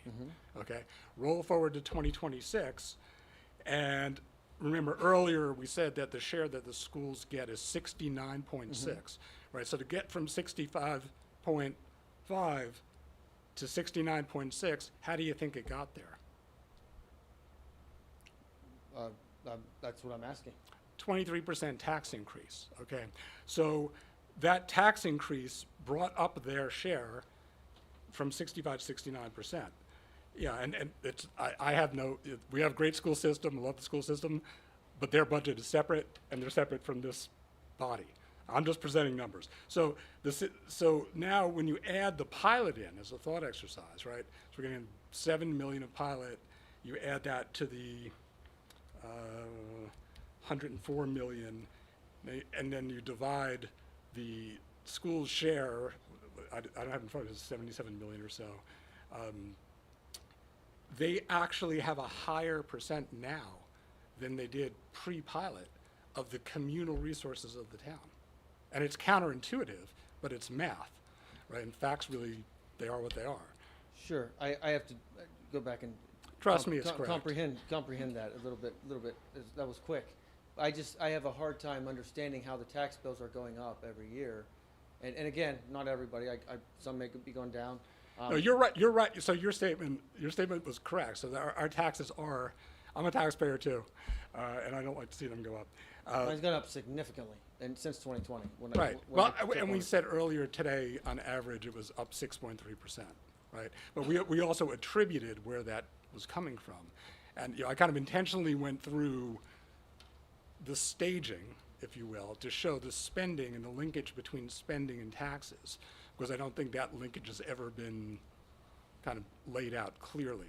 But clearly, if you spend, sooner or later, right? Like taxes are a residual problem of overspending. As a general rule, I don't believe in the United States, and I'll say this as a federal, state, county, and on behalf of the 564 municipalities in New Jersey, I don't think we have revenue problems. I think we have spending problems. I completely agree. Right. Yeah, that's 100%. Eric, are you saying that about Homedale or about the government? I'm saying that everywhere. Let's be clear. I hear some clapping. I'm not sure what they're clapping for.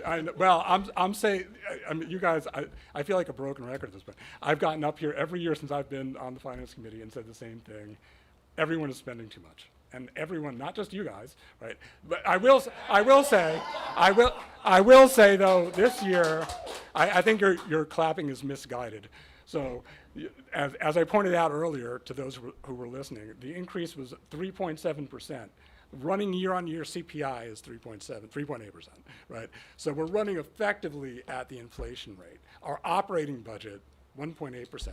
There were 2 years where we had spending below inflation. It was 2026 and 2024 in recent history. So I'll give tremendous kudos to Mayor Prevenuto for being one of the strongest believers in what we do in terms of the Finance Committee and talking about these issues.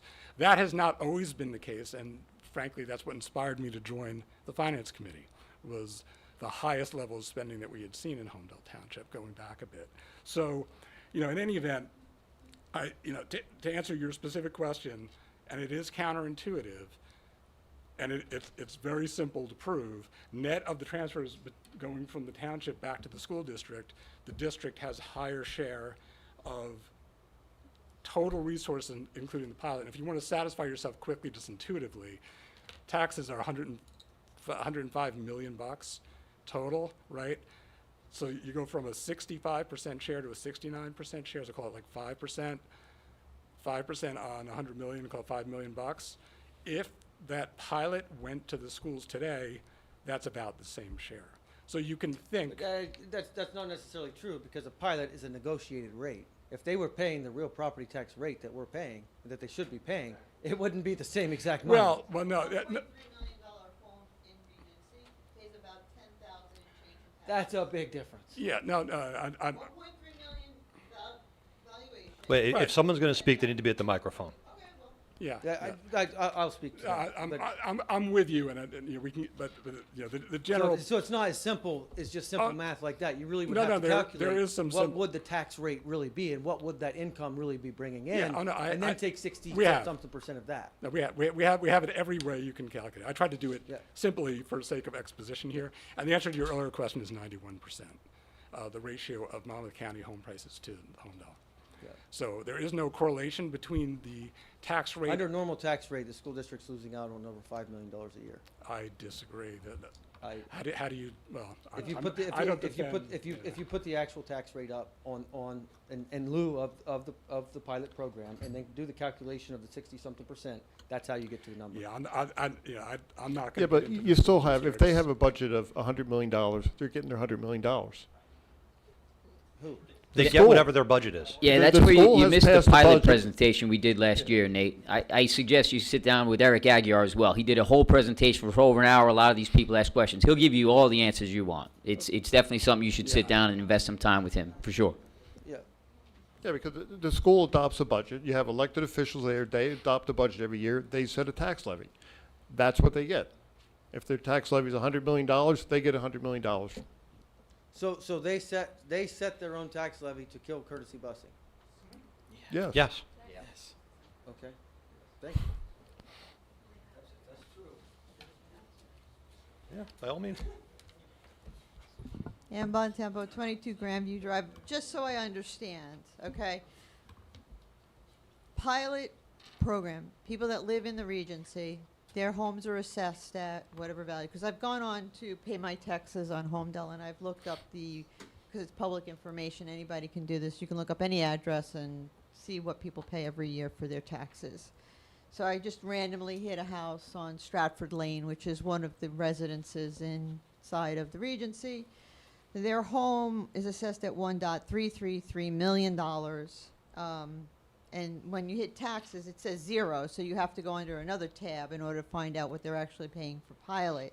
They pay $12,000 a year for a house that's valued at $1.333 million. Now, if they were not living there and the house was anywhere else in Homedale, a house valued at $1.2 million is paying over in 25, 17.3. So they'd be paying closer to 18,000 if they were evaluated at the regular tax rate as everyone else. So what I'm saying is you're getting 95% of a lower rate with the pilot because you rate them lower. They're paying less in taxes. So it's not a really true value of the 60 whatever percent the school would get, because if they were paying regular taxes, that 60% would be a greater amount than 12,000. So there's a little deceit there in the numbers because you're basing it on pilot numbers, but if they weren't in the pilot program, the amount of taxes percentage-wise that would go to the school would be even greater. Correct? Correct? I'm not really following what you're saying there. Okay. If Regency didn't have a pilot program, the house is evaluated at $1.333 million. They're rateable. They would be paying more than $12,000 in tax, right? Yes. Okay. That means the school would be getting a larger portion of that. I don't want to compare. Percentage-wise, yes, but they're not going to get any more than what their budget has asked for.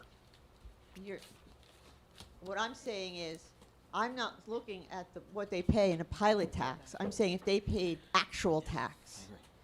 If I wanted to look at what they pay in pilot and say, oh, 60% of that goes to the school, or 67% of that goes to the school, that's really not a true valuation.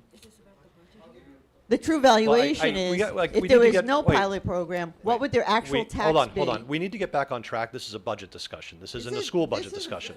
This is our budget. No, you're asking what the school would be getting if there were no pilot. This is a budget But discussion. you asked What me to questions come do up you have? you asked me to come up and Well, because discuss you were yelling this. out. I said, if you have something to say, come to the microphone. Okay. But the question should be related to the township budget, how it's constructed, All right. where the money's being spent, plus or minus, and questions related to that. Okay, Not with the- theoretical and hypothetical things related to the pilot and how it impacts the schools or not. We've already answered the All right, question I'll that reverse the it to schools how get a it higher impacts the percentage than they did township 11 years committee ago. had the township budget. If Regency did not have a pilot program, and the town gets what percentage of every tax? 14%? 14% of every dollar, Yeah. so 14 cents on a dollar. So we get 14 cents on every dollar of 12,000 because they're in the pilot program. But we would get 14 cents on more money if they were not in the pilot program?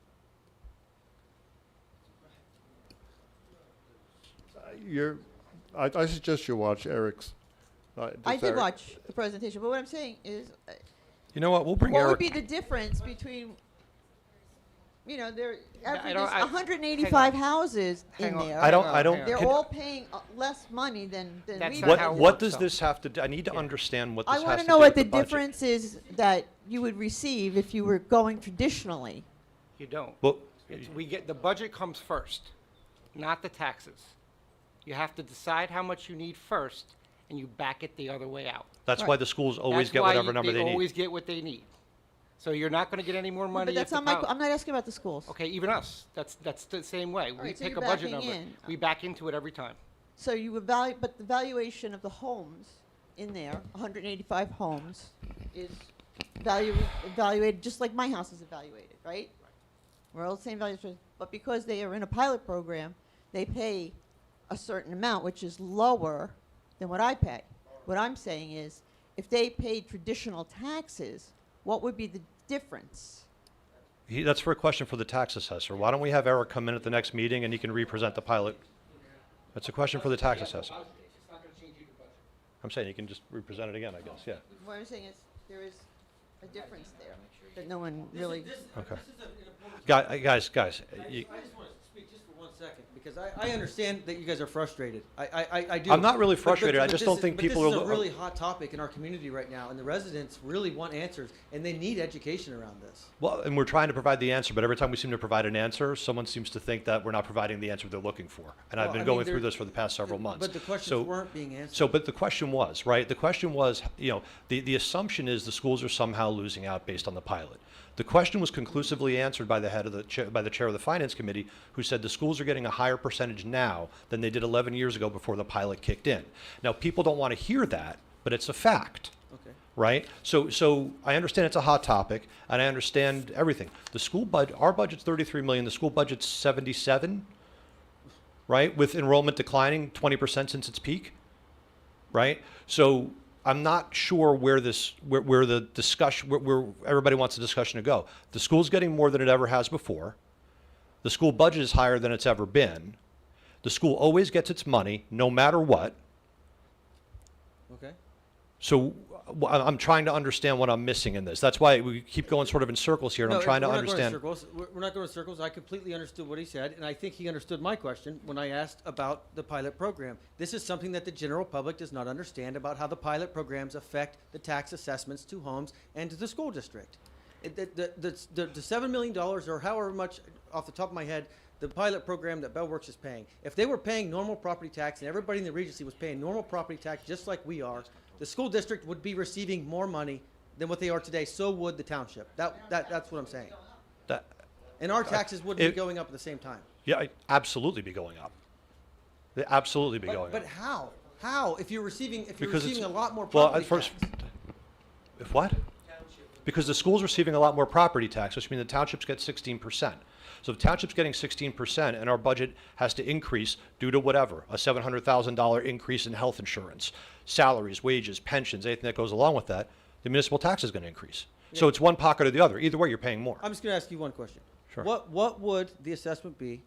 What would the tax assessment be? You're asking on the CFO whoever- the tax whoever assessment. needs to ask. We'll, They can we'll give bring the in, answer. we will bring in the tax assessor to the next meeting, and he can answer all your questions. It's a budget discussion, not a tax assessment discussion. But It's this different. is related to the budget. But you're asking tax assessment questions of our CFO. He's How not is the our person. budget paid for? Through our taxes.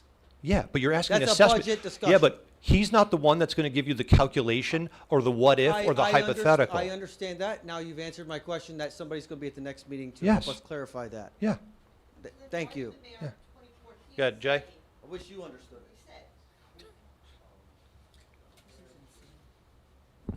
I'm not going to take a bow here, but if I may, this goes back to what I said 2 years ago, 14 months ago, 7 months ago, maybe 3 months ago, which is Jay. J and LO 18 Ladwood Drive. Thank you. Whether it's you guys or someone else, The community is frustrated. Here we go. I'm saying this for the 5th time. The community is frustrated that the township committee does all of these wonderful things and says, although you're raising it a little this year, we've kept your taxes. The open space fund is up, not. Oh, okay, yeah, okay. That's automatic. Fair. I was trying to give you cover. It actually looks good that you're going up. But we're keeping things flat, but that school with their declining, enrollment and everything, that's their budget that's unruly. That's what people are frustrated about. What you're saying makes sense. The school is getting, when you add it up, a bigger overall percentage, but people are frustrated that the township committee, which has benefited from the tremendous increase in pilot revenue, gets to look so good while the schools don't. I agree, it's out of one hand or the other hand. I've been saying this for 2 years. That's what bothers people. And I don't know what the numbers I calculated about a year ago. You may know that I was going to go back there, but you're here now. Of the total cumulative pilot revenue that's come in since inception, with all the money given, not the grants, has the school got 6% of it? Is it 6, 5, 4% of it, of the cumulative amount? So you add up all the pilot, is it about 5%, 6%? Pilot since forever or the past 3 years? No, Past 3 years is when we started contributing to the schools. Since inception. I think it's around 5 or 6%. Well, but I'd say it's a meaningful distinction because the past 3 years is when we started meaningfully contributing to the schools. I get it. Yeah. But I'm just saying, that's what bothers people. Let's say it's 7%. Wow. That's what bothers people. I agree. It's either this hand or this hand. Yeah, but Jay, I mean, and I keep going back to this. We're only responsible for what we're responsible for. If you want us to run the school budget, then we'll change the entire way that we handle the Board of Education. We'll put out a referendum. We'll move to an appointed Board of Education. The Township Committee will appoint the Board of Education if the referendum passes, and then you can come at us to being really ultimately being responsible for both budgets. We can only control what we can control. That's my point. And I know folks want to throw it at our feet, but we've given a lot of money, and to the point that was raised, earlier tonight, there's a lot of folks on fixed income. All we can do is control what we control. Spending, the operational budget's up, less than 2%. CPI, inflation's what, 3.7? I think you were saying, Eric? Right, there we go. Like, we're trying to keep the reins on things as tightly as we can. And so I don't, I mean, how would you, I mean, what would I suspect it would be a different argument or a different discussion if we came up in here and said, good news, everybody, it's an 8% increase to the township budget this year. Is everybody happy? It would be a whole different crew of people in here saying, are you out of your mind? Right, or a 10%. I get that, but Well, 10% year in of- and year out, it's those school That's right. It's a budgets. massive impact to us and a de minimis impact to the school. Sorry. But No, only for the don't mic. I want to wrap Sorry, up yeah. so we move on. But, since inception, there was an article read, there was a much stronger spirit of sharing pilot revenue with the schools than has cumulatively been done. Let's say it's 5 or 6%. That's not much. But my point to you is, I pledge to contribute to the schools, and we've done it significantly over the past 3 years. But at what's the breaking point? The taxpayers are on an ATM. So at what point are there decisions made where we say, you guys have to figure things out for yourselves?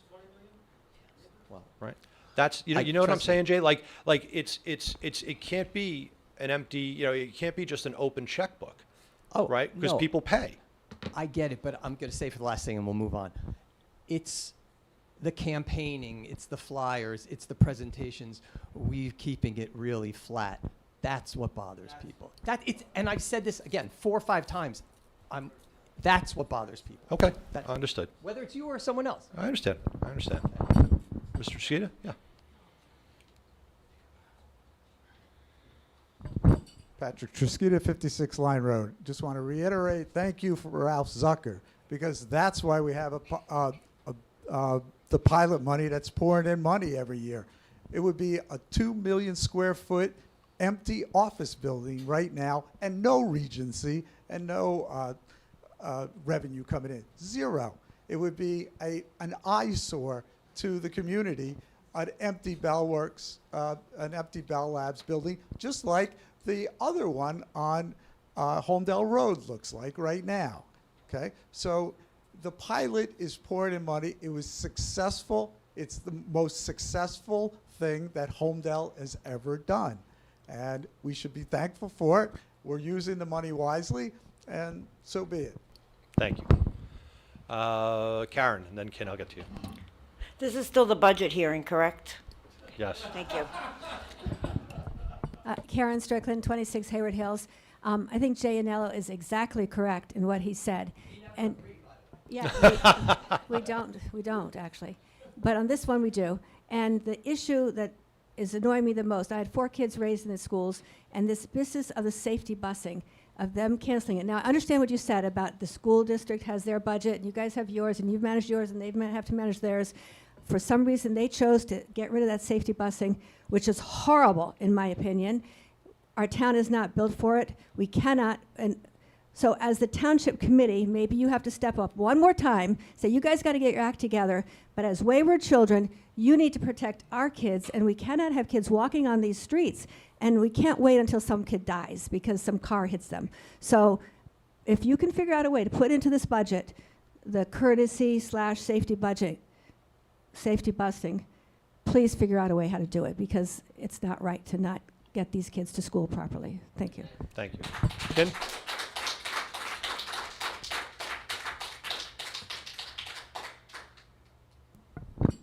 Ken G, 8 State Street. So it's amazing. I think we actually have agreement on a lot of different things. So first of all, spending has gone way up too much by a lot of different parties, right? So some of that is structural, some of that is governed by the state. We know that some of the pensions and some of the other things.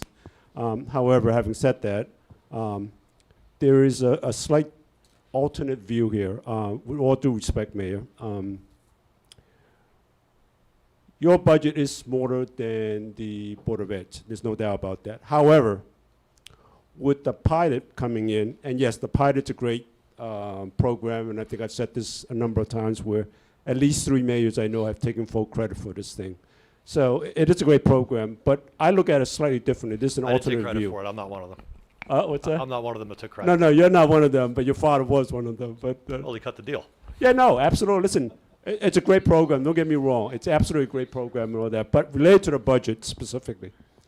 So, again, Mr. Silvergo is very on point on certain things. However, the fact that the pilot came in and it's called pilot, the township does not get its normal share.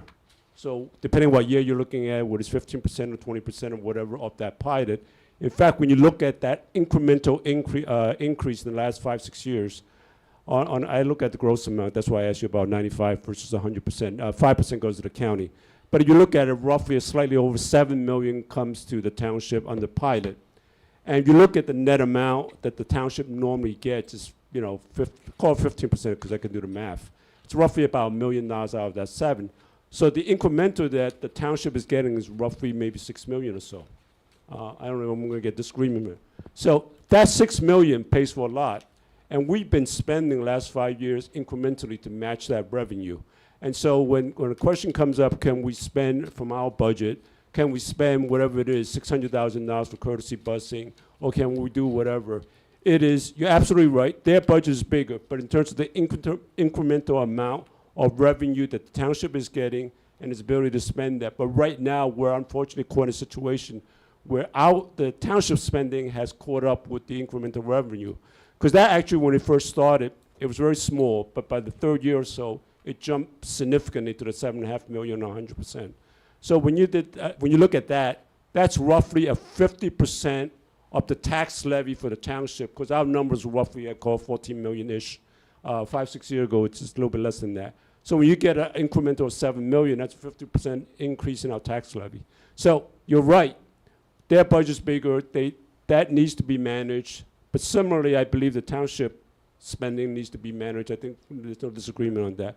But the amount of incremental revenue the township gets could have handled some of those things. Thank you. Thank you. Sarah?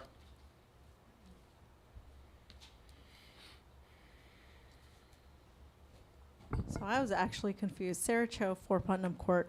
I thought this was a 2027 budget, and that's just because I guess corporations will plan now for next year's budget, but now I understand it's a 2026 budget, which I guess it's running from then June to December, the fiscal year? Calendar year. It runs from January to December. January through December 26. of 26.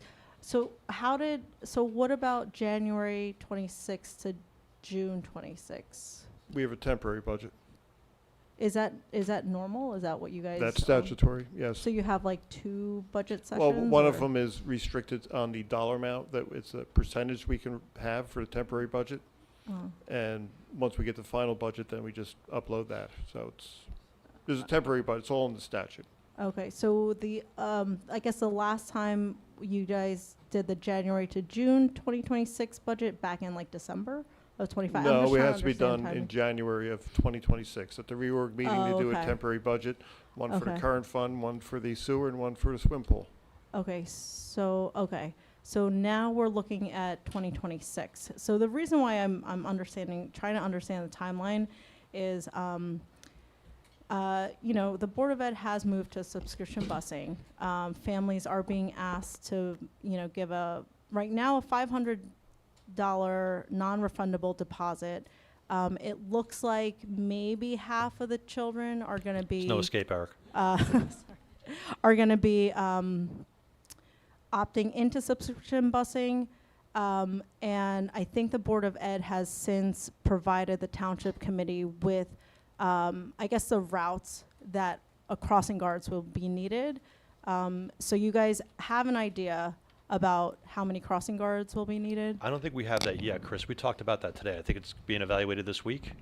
We actually met today on that, Oh, you did meet today. Mayor, and we're with an engineer, and we have a general idea what we think can be used, but again, it's only required at places where it actually would work. Otherwise, it's not required. That's on the school side of it. We only have to take the situation where if somebody could actually walk is where we have to put a crossing guard. And so we're close on that. We're going to know in the next couple weeks exactly. So the when next we meeting meet. will have something more conclusive. I'll have more complete, yeah, by next meeting. I'll have something. So, okay, so obviously there's, Village near the 520 and Middletown Road. There is Indian Hill near Bethany. This is related to the budget because I really want to know, like. No, but I understand. No. I mean, I think what you're getting at is we're going to need crossing guards, and it's going to Correct. impact the budget. Right? Correct. So the only thing I would ask is that you don't start counting intersections. Let us get the number down, and then we'll, but there will, I mean. But I guess my concern is if it's not in the budget right now, from September to December of 2026, how are you guys going to pay for Well, crossing thank guards? God for that cap bank, I guess. I don't know. No, we have an idea of what we need, right? And we have What's enough that money to idea? cover. We have an idea of anywhere from 6 to 10 that would cover what we need. What's 6 to 10? 6 to 10 crossing guards. Okay, so 6 to 10 crossing guards for Indian Hill, Village, and Sats. You got to remember, we That's don't have to 2? put it anywhere where there's no sidewalks to walk. Okay, so how are kids supposed to get to school? Guys, That's listen, up to I'm the not going to school. get into statutory That's the requirements, school. discussions, It's not whatever. us. The school No, made their decision. The sidewalks are He's a telling you how township many crossing committee. guards. The Township Committee would be a.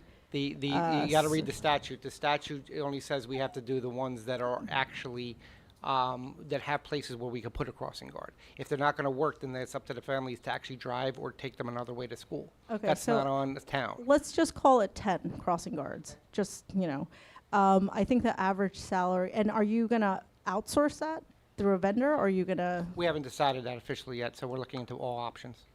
Okay. Maybe and we'll get do those- retirees. And do retirees. Okay, so and you're going to pay them, right? Like, that's not a volunteer position? Yeah, of course. Okay, so each salary is going to be roughly.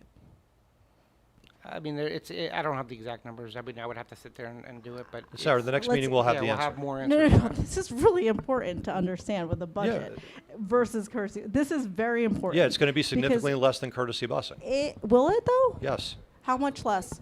I'm curious You're to know. you're talking $50 a day per person. You should go to a Board of Ed meeting. Yeah, that's not us. That would be a good That would idea. not be us at all. The crossing guards are you Good. though? No, The crossing only guards because the school put us in I'm that looking forward to situation. Okay, so 10 times however many. $50 per person, so $500 a day. It's the max. 500 a day. It's 180 Let me see. days. Hold on, 180. Oh, sorry. It's nowhere near Can someone do the math $600,000. real quick. Hold on. Calculator. So 500 a week times 180, right? No, 500 a Oh, day for times one day, shoot. yeah. Oh, 500 a day It's 90,000. For 10 of them. for 10 of them. It's 90,000. 90,000 for 10. It's one salary, basically. It's $90,000. Five. There we go. Peter's Wait, Peter's so on hold- board. Now it's less. Wait, how is it 500 a day for 10 people? They're It's only 2 hours a day. They're only getting paid for 2 hours a day. okay. So it's $50 for 25. Let's say if I did $25 an hour, $50 a day. 10 times 50 is 500 But let times me- 180. Okay, so let me get this straight. If you live 2 miles from the school, Sarah, this is You another have to example. walk. Sorry, I'm sorry. Sarah, this is an example, and I want to just be very clear with you. You've been given the answer, and now you're trying to parse the answer further. yeah. Again, I'm struggling to follow where you're going. You're trying to get the number higher than what he said it's just going to be. The number is going to be around, at this point, $90,000, right? 500 a day for 180 days. He's just said that. At But two- now you want to start counting crosswalks and things of that nature, and it's And I think that's fair, given that in Brick Township 3 weeks ago, a 15-year-old kid who was riding his bike to school right before 7 a.m. was killed because, and now guess what Brick Township is doing? They're reassessing that entire area to make sure that it is going to slow down cars. good. So there's going to be subscription busing and crossing guards this year. Is that correct? You said the Board of Ed's doing Right. subscription Yeah, busing. and I think the Board of Ed, I have to look back, but I think they said only half of the people are going for subscription busing. Half of the respondents to the survey. Yeah, I don't know. Okay, so No, that's- half of the, I don't actually know because I didn't get the answer. So Okay. Well, so this is a matter but where the specifics question- are important, because if it's half of a certain number, it could be 50, yeah, it could be, right? So should we spend $600,000 for 50? Why would it cost 600,000? Because not everybody lives. Because not everybody lives in the same area. You need the same amount of buses going all over town. Here's the irony of this is if you live on, let's say, Rambling Brook Road, and that's near Village, right? If you live at the end that is within the Sorry, we're not talking. is within the how 2 does this miles impact of the school? Village, Sorry, how does this impact the budget? that This is school- a budget that discussion. bus will Sarah, pass it's the- a no, budget let me- discussion. let me just No, finish. it's a budget discussion. You're mapping out walk routes. No, This is a what budget I'm trying discussion. to what I'm trying to illustrate is There's nothing we to actu- illustrate. You've we got the actually- number. The number relates to the budget. We actually don't. This is not. Is this a defined number? No, Is we this were already very clear it's concrete not a number? defined number. He just gave you a ballpark number based on what we know. It is a ballpark. Because we need a couple more weeks to sharpen our pencil on it, which I said earlier. Mm-hmm. We can come back in 2 weeks, and you said, but it's important because it's a budget. So you asked for a number. He said 500 a day for 180 days. That's about $90,000. Could be 100, could be 80, right? It's going to be in that range. So the school only asks you for 10 crossing guards. They don't ask for anything. We're going by what the hazardous routes that are able to be walked Uh-huh. on. If they 2 miles. choose to the areas they made the decision on, it was okay to take away courtesy busing. The committee did not. Okay, so we only have to take care of the roads that people could actually walk on. And the Board of Ed did ask the Township Committee to fund it like they did last year. did We not gave them $1 ask million. that. Because- Yeah, We they gave them $1 didn't million. ask. Well, I sat No, we with did. Board of Ed members. They We never did. asked it. They never Yeah. asked it. And they didn't ask it. That's right. They came We to were in my the meeting. office. They never in asked it. February, They had, came in November and they didn't ask it. Okay, but they That- asked I for talked- it they in didn't. February. Who did they ask? Superintendent Cascone. Nobody asked They us did for money not for ask for courtesy that. I was busing. at that meeting. I They know never it was. asked. I know that the board president. He did was, not ask. He was at that meeting also. Did not ask. And so you never knew that it was Excuse going to be me, a request. I'm really sorry. Can we just This keep is- this to the yeah. budget Yeah, yeah, hearing? yeah. This is starting to be too much of a debate, and that's not what the budget hearing is for. All I'm asking Thank is you. for you guys to safety, public safety is one of your pillars. It's really not safe to have kids walk in where there's no sidewalks and no 10 crossing guards for, all Sarah, those let students. me jump in here, because I feel like sometimes, I go to a lot of the Board of Ed meetings too, and I think, the Board of Ed does not want to cut courtesy busing. They had to because they didn't have the money to fund it, and then they tell That's people like you to come here and ask the That's Township it. Committee That's for money, and exactly this is right. what happens, and it ping-pongs back and forth. The bottom line is that, my takeaway from this meeting is that, You know, people are upset and frustrated because the school is operating at a deficit and the township is operating at a $9.2 million surplus. We could have very easily funded courtesy busing as a service, right? We could have taken that out of our surplus. We would have maintained our bond rating. Our taxes wouldn't have gone up. We just chose not to do it. We didn't have to do the courtesy busing. We could have drawn down from our reserve and given the schools some money from our reserve to help offset the tax levy on the schools, and we didn't do that either, which I think is frustrating to people. So, you know, we could have drawn down on that balance and done something with it. We didn't, and we are where we are, and I understand why people are frustrated, because Yeah. we could have. Or the schools could have taken the $1 million and used it for courtesy busing. Right? They could have done that. They're They so needed in to the replenish they're their cash. so Sorry, in the this deficit. is the township They- budget meeting, not the school budget meeting. They- I can't speak to their mismanagement over the years or their challenges they've had in their budget. Ooh. Pete Reddy's your friend. I He's like a Pete. board president. You're Yeah. saying that he mismanaged. No, I didn't mean he mismanaged. I said over the years. These things compound over decades.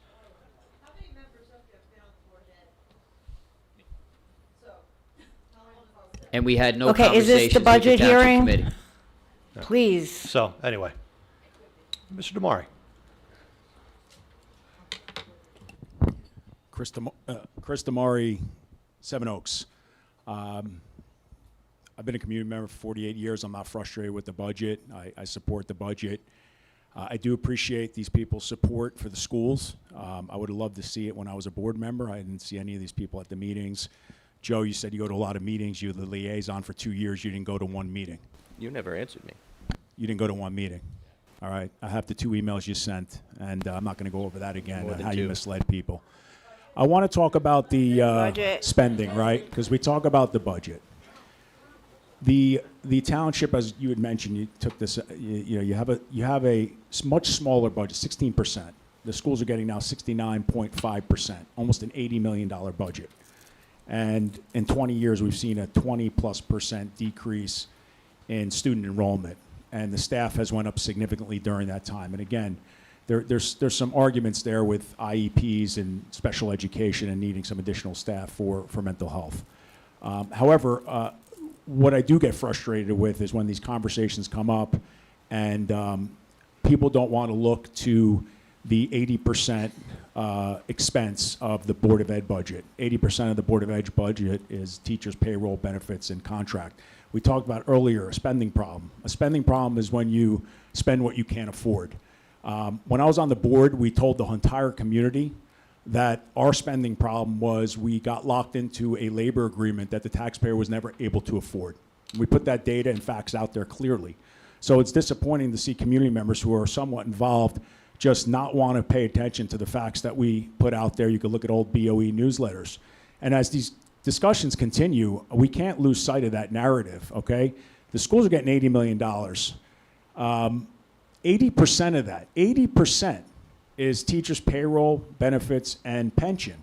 And we have, because you're talking about coming to the municipality budget and asking them to fund the schools. So it's relevant to this discussion, okay? What's Far important more relevant is, than what we just went through. I appreciate your discipline and doing your due diligence, but for the people who are concerned about the money going over to the schools, we should really look at the imbalances, the structural imbalances that are in that labor agreement that I've made very clear to this community many times. In New Jersey school districts, teachers have one prep period out of the classroom and a lunch. In Homebell, while we had interim superintendents, they were able to negotiate 2 prep periods out of the classroom and a lunch. So teachers are off 3 periods out of the 7. They also do not have to do any duties. That is not standard and typical for New Jersey districts. So you can argue if there's value or not, but we are facing deficits, and the teachers' benefits expense increase and the transportation increase exposed that. And we were able to see that. And we told the community, hey, if we got to stop the taxes increases with the schools, we have to ask ourselves, can we afford the structure that we have in place at the schools? And I know for a fact that we cannot, because we just had another 7% increase. We lost 25 teachers. We lost busing. It'll be worse next year. So we can keep complaining and looking at the municipality who takes in 16% of the taxes, or we can go to the BOE and talk to the union leader and the BOE, okay? It's very important to understand that we have a structure in Homedale that we cannot afford, and that's proven now over the last 2 contracts that were signed. So please don't lose sight of that, because the tax increases will continue, and it's not on the municipality to support the school's funding at that level. Thank you. Thank you. Anybody else on the budget hearing? All right, move to a vote, Wend? Yes, the motion would be Resolution 2026-134 to adopt the 2026 budget. Have a motion? Motion. Second. Mr. Bontempo? So I was on the committee when we did the pilot, and I think I heard everybody's comments, and all very valid. I think what the point is missing is that, I don't want to get into a pilot discussion, but it's how it's structured and how certain people get a discount, and when the school needs money, they are exempt from that. So the people in here, probably 100% of you that live in town and aren't on a pilot, have to subsidize them, right? That's sometimes a challenge, because if everybody was paying, follow the logic here, then when the school went up, it would not change. If the pilot was contributing, everyone's correct. It's not going to change their budget. Their budget is their budget. But how many people contribute to it? If it's greater, more people contributing, then when you go up, you're going to go up a little less. And that's always been from the get-go, and exactly we were discussing this 13 years ago. Remember the conversation with 2 other committeemen. I said, that's a challenge, because at the end of the day, it's the taxpayers that have the bill, right? No matter how you break it out, the 3 components, the 2 really affect our town, right? 69, 17, 86%. Pilot could help. The pilot has been a huge benefit for the township. Huge. It's clear. I think most people, everybody in this room understands that. It's a little different for the schools. It doesn't change their budget. I was always hoping that we could do more to kind of help offset, as I said at the beginning when I asked Eric, who I think he did a very good job, putting his presentation together, how to help decrease spending to lower tax to help offset that money. So I'm a no. Okay. Mr. Foster? I'm a yes. Mr. Romano? No, I'm a no. We're holding too much money in reserve. Mr. Vanderham? Yes. Mayor Pravaduto? Yes. So the 2026 municipal budget has passed. All right, you want to, Counselor, subbing in? Yes. Do you want to jump on this real quick? Yeah. Thank you, Mayor. Good evening. On behalf of Township Attorney Mike Collins, my name is Krishna Javeri. I'm filling in for Mike this evening. I provide the following statement regarding litigation that was brought by the Township to enforce ongoing non-compliance with construction, fire, and zoning violations that it issued. This disclosure is based solely upon the filed court pleadings in the public record. On June 4th, 2026, the Township filed a complaint in Superior Court against Oak Hill Barn, LLC, the property owner of 177 Stillwell Road. The complaint outlines how the property owner engaged in development and property uses without applying for or obtaining any permits. Starting on March 30th, 2026, and on numerous occasions thereafter, the Township issued notices of violation of the Uniform Construction Code, Uniform Fire Code, as well as the applicable zoning. The property owner's attorney at one point sent a letter to the Township representing that it would be applying to the Zoning Board of Adjustment for required relief. In response, the Township agreed that it would not file a lawsuit to enforce the violations, but it reserved the right to do so if the property owner continued with unpermitted construction or occupation of unpermitted structures. Thereafter, the township's officials contended that the property owner continued to commit construction and zoning code violations. As such, the township proceeded to file an enforcement action in Superior Court last week. Yesterday, Judge Gregory Acquaviva granted the township's application for temporary restraints. This means that, pursuant to the township's filed lawsuit, the property owner is currently under a court-ordered injunction requiring it to take corrective action to abate the violations, and also restricting it from occupying structures, completing further development, or using the property contrary to the applicable construction and zoning codes. Because this case involves active litigation, the township will not have any further comment. Thank you. Thank you. For anybody who wants to delve deeper into that situation, we have printouts of the judge's injunction on the table where the agenda was. All right, let's go to the committee. Committeeman Bontempo. Thank you. Thank you. Couple updates from information technology. The IT department is actively coordinating the structural move of our emergency dispatch infrastructure over to the Monmouth County Dispatch Center. This transition involves migrating 4 critical public safety systems: our system dispatch computers, our dispatch software, the police computer-aided dispatch system, and all the public safety emergency telephone lines. The team is working closely with the Homedale Township Police Department to ensure a seamless technical handoff, maintaining uninterrupted emergency services for Homedale residents throughout the process. Next update is on cybersecurity. I covered this at the last meeting, probably at the end of April. The NJ KIC issued their June 2026 cybersecurity bulletin this week, which highlighted key points for New Jersey residents. Look out for action required phishing attempts. Action required in quotes. A notable volume of action required campaigns are targeting employees of New Jersey companies and government agencies. These often impersonate common business services like cloud subscriptions, storage capacity alerts, or credit card issues, to lure users into clicking the links that steal credentials or deliver malware. Adobe document impersonation. Beware of a campaign impersonating Adobe document completion notices. These appear to originate from legitimate-looking email addresses, for example, Adobe Design at adobedesign.com, and direct victims to a spoofed Adobe or Microsoft authentication page to harvest a person's logon credentials. Motor Vehicle Commission smishing campaign.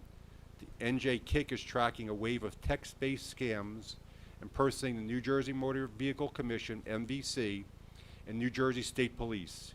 These messages use urgent language regarding vehicle enforcement or compliance to attempt to force residents into taking quick action, which results in the person's credentials or payment information being stolen. Note, the state police and MVC will never contact you via text message asking for personal information. FIFA World Cup 2026. The NJ KIC has specifically issued an advisory regarding the spoofing of official FIFA World Cup websites. If you plan to participate or attend the World Cup games or view online, ensure you're visiting a real website. Residents are encouraged to report malicious cybersecurity directly to the NJ KIC via their official website, that's NJCCIC. Also verified by a second channel. If you ever receive a suspicious text or call from a vendor, bank, government agency, retail outlet, always contact the company using a number you find on the official bill or the back of a credit card, never the number provided in the text message that was sent to you. Thank you. Mr. Romano. Nothing to report from community development. From Homedale Library, the summer reading program has begun. The library summer reading program began on June 1st and runs through August 15th. This year's theme is Unearth a Story, fun for children of all ages. Participants can earn incentives by completing certain reading goals. To sign up, visit the Homedale Library website. Registration is free. There are new library card benefits. Patrons who hold a library card are eligible for several digital platforms at no cost, including Libby, a platform that enables you to borrow ebooks to your phone or Kindle, Flipster, a platform to borrow e-magazines, Canopy, an online movie platform, Rosetta Stone, a highly recommended software program to help you learn a new language, Medici.tv, an online collection of classic music videos like MTV. To obtain a library card, visit the Holmdel branch library during normal business hours. The library is doing some things for the America 250. On July 8th, historian and author Rick Gefkin will be speaking at the Holmdel Library. The topic of his presentation is All History is Local, Battle of Monmouth Courthouse, 1778, before and after. This presentation will examine Monmouth County's role in the fight for independence. Gefkin is the author of New Jersey's Revolutionary Rivalry about Captain Joshua Huddy and Colonel Ty. Seating will be limited for this event. Registration is highly recommended. On Wednesday, June 17th, the library is hosting a showing of the movie Complicated. This is an 80-minute documentary film exploring the stories of those suffering from Ehlers-Danlos syndrome and their challenges as they fight for validation, normalcy, and hope through advocacy, research, and the future of medicine. The event starts at 5:30. The movie showing is 6:30 to 8:30. From Public Works, large item drop-off is June 13th. There is a location change. Please be advised, due to a special event at Bell Works, the large item drop-off event for this Saturday, June 13th, will be moved to the other side of the property. Large item will be held in parking lot number 4. Residents can access this via the Wilson Boulevard entrance to Bell Works. We have the second round of brush collection starting. It has actually begun, sorry. Please check your postcard schedule to see when you should place your brush at the curb. If you miss your pickup date, DPW unfortunately cannot come back to your neighborhood. You will have to bring the brush to the Monmouth County Reclamation Center. That is all. Thank you. Mr. Vanderham. Thank you, Mayor. The Veterans Committee, save the date, June 25th at 10:30. Senior Center is our next Veterans Coffee and Conversations. The committee invites veterans of all ages as well as Gold Star families for the informal gathering of bagels, donuts, and coffee. More information, please contact the Rec Department. The Holmdel Heritage Committee, another save the date, December 13th, 2026, at the Holmdel High School from 1 to 5 will be the Holmdel Heritage Day. Residents who are interested in volunteering, becoming a sponsor, or making a donation to support the event are encouraged to contact Holmdel Heritage Committee at heritagecommittee@holmdel.gov. The Holmdel Green Team. The Green Team presented the draft Community Energy Plan initiatives to the Township Committee on April 28th. The team is in the process of writing the full Community Energy Plan report, with expected delivery of the draft to the Township Committee shortly. The next Green Team meeting is Monday, July 6th at 7 p.m. in Town Hall. Interested residents are invited to attend. That's it. Thank you. Deputy Mayor. Thank you, Mayor. Holmdel High School alumna Mega Gahn continues her standout collegiate golf career, earning her second national championship at Stanford University. Congratulations, Mega. Indian Hill fourth graders participated in Holmdel's townwide America 250 scavenger hunt in partnership with the Holmdel 250 Committee, connecting local history with classroom learning. Indian Hills Entrepreneur Club hosted its student-run marketplace at Bell Works, raising $5,377 in support of a future Gaga pit for the school playground. The Entrepreneur program continues to grow, reaching full enrollment quickly in its second year. In youth athletics, Indian Hill students Sonia Cho, Bridget McGuinn, Madison Delfino, and Mackenzie Benner contributed to their team's USA Softball New Jersey 10U State Championship. Congratulations, team. Graduation ceremonies for the class of 2026 will be held on June 18th with the SATS 8th grade at 3 p.m. in Holmdel High School main gym, and Holmdel High School at 7 p.m. at the Bob Rogie Memorial Field, or the high school main gym in case of inclement weather. The Holmdel Swim Club season got off to a bit of a slow start, with the club being closed for the majority of the Memorial Day weekend due to the cold and rainy weather. Sunday, May 30th, was the first official day with good weather, and we had a great crowd to kick things off. The club also hosted the Indian Hill School's 4th, 5th, and 6th grade field days. The swim club is opened weekends only until Saturday, June 20th. Memberships are still available. Do not delay, as you do not want to miss out on a great summer. For our summer recreation programs, spaces are still available for all weeks. Children must be at least 5 years old and have completed kindergarten in order to participate. We have a great summer of activities, special events, and activities planned. Registration can be completed either in person at the Recreation Office or online at the Rec Department's Rec Desk registration page. First Aid Squad CPR class. Minutes matter in an emergency. Are you prepared? The Homedale's First Aid Squad is hosting a free, informal session to teach local residents the basics of a civilian first aid and CPR. Come learn essential skills that could make a life-saving difference. Whether you're a parent, a high school student, a neighbor, or just want to be prepared, everyone is welcome. You'll walk away with vital tips and techniques that could help you save a life one day. It is this Saturday, June 13th, from 9 a.m. to 11 a.m. This session is for informational purposes only and will not lead to an official CPR certification. Mayor, that's all I have tonight. Thank you. Thanks, Brian. Next office hours, mayor's office hours will be this Saturday, June 13th from 9 to 11 a.m. right here in the first floor executive conference room. On June 1st, Homedale Township officially said happy retirement to our longtime tax collector, Jill Stone, celebrating nearly 3 decades of faithful service to our community. Jill's journey with the township began back in 1997 as a part-time employee in the construction office, where she worked her way up through hard work and dedication to lead the tax office. Throughout her tenure, Jill managed a stellar team, ensuring that every tax season ran seamlessly and, most importantly, that Homedale residents and property owners always felt heard, respected, and well taken care of. On behalf of the Township Committee, I want to extend my gratitude to Jill for her incredible career and commitment to Homedale, and we wish her a wonderful, well-deserved retirement, spending quality time with Barry, her daughters, and her grandchildren. Tremendous thanks to our friends at the Middletown chapter of the Daughters of the American Revolution for installing a special patriotic tree in our lobby in honor of the America 250 anniversary. The tree is decorated with tributes to our nation, the Revolutionary War, and especially the Homedale-era patriots who fought to secure the freedoms that we enjoy today. I'm grateful for Homedale's partnership with this terrific local civic organization and for their continued dedication to preserving and celebrating our shared history.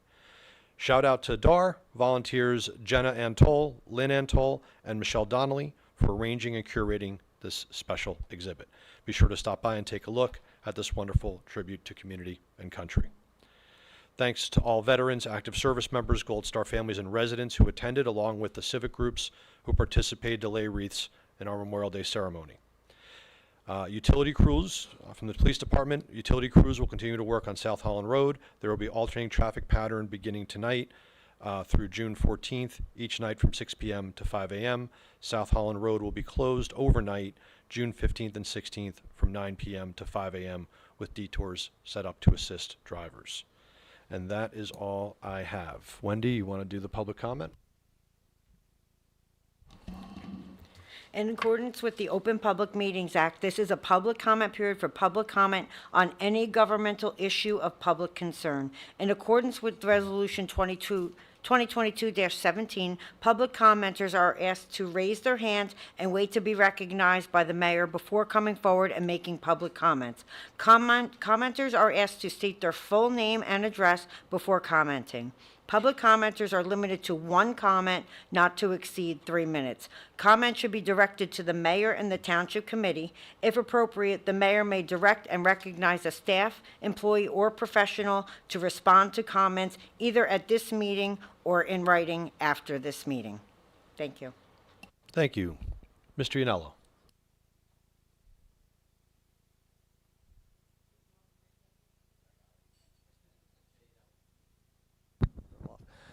No one should shut this off, but good point. J&L 18 Ladwood Drive. Mayor Preveduto, Mr. Foster, I'm not going to take a bow, but I'm going to probably get a bow here.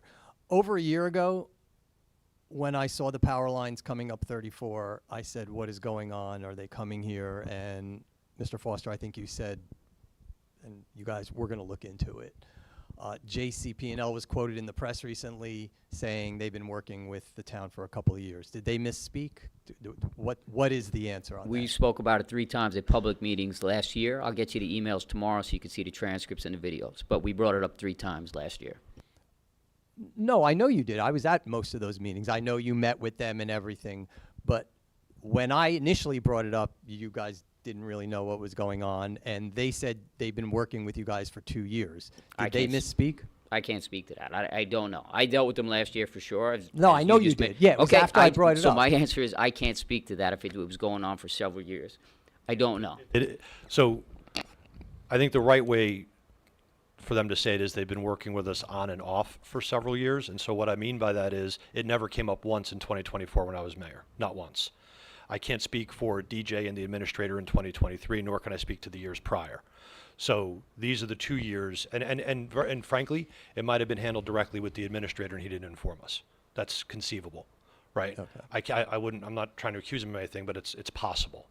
So I think JCP&L has worked with the township for several years. This project goes back to actually like a decade, believe it or not.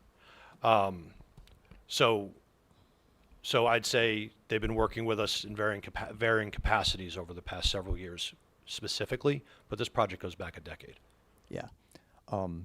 Wow, though, this is a bad outcome. Do we, given how they've violently defiled Telegraph Hill and that area with these, not only the poles, the support, I mean,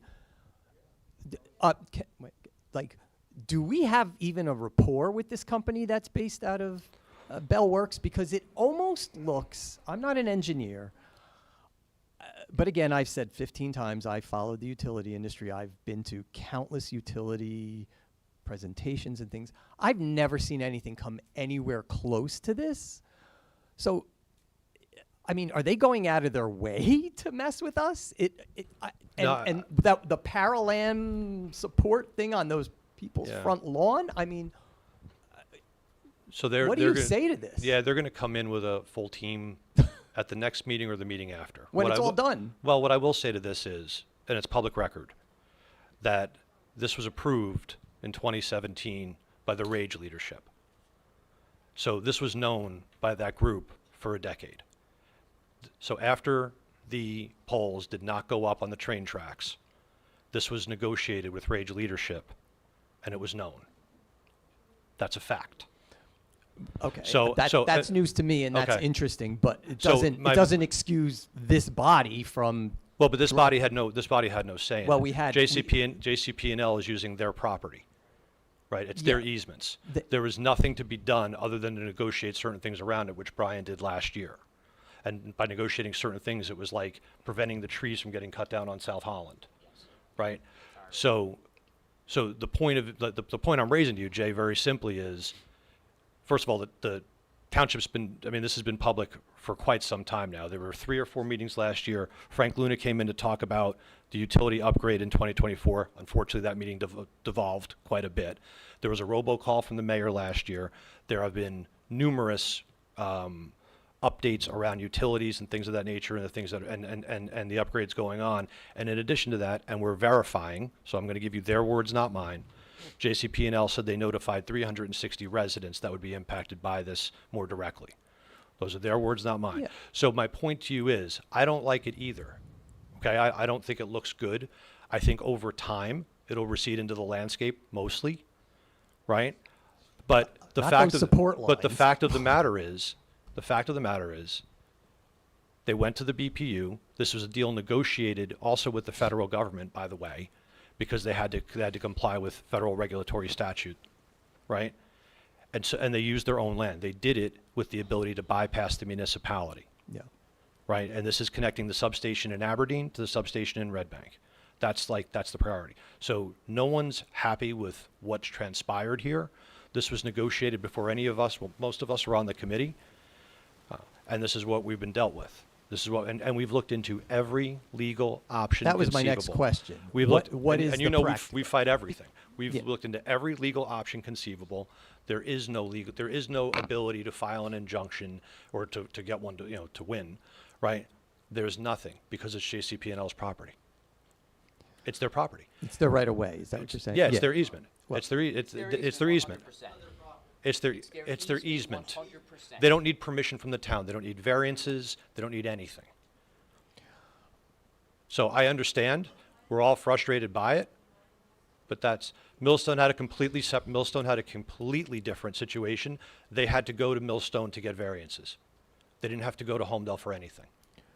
That's why the initiative was able to stop it 10 years ago, because they had to come to the town for variances and whatnot. They didn't need that this time. So just to go back to what you're saying, Rage, whatever, had like a conversation with them, said, "Hey, we'll put it somewhere else. We won't push against it." I can't speak to what they said. I can speak to what I know they know. There was a meeting with Rage leadership and Congressman Frank Pallone in JCP&L's office in 2017.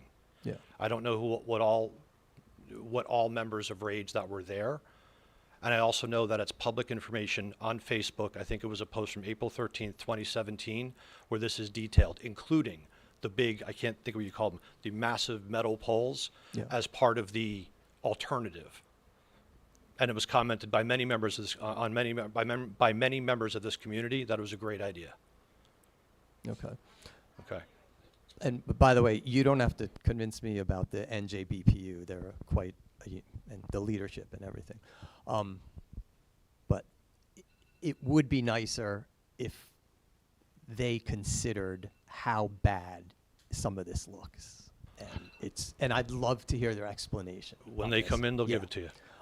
The other thing is, and I'm going to be done, Mr. Stand-in attorney, hi. Yes. Mayor Impreveduto, I think, am I wrong that there was 6 weeks between the township committee meetings? Is that about 5 or 6 weeks? That's probably right. Yeah. So what usually happens before the election is the meeting's canceled. And I kind of get it. You don't want to have all this skirmish right before the voting. But this year, the calendar was cleared before that. So it opened up. So it was almost predictable that this last meeting would be canceled. A little disappointing, given all what's going on in town.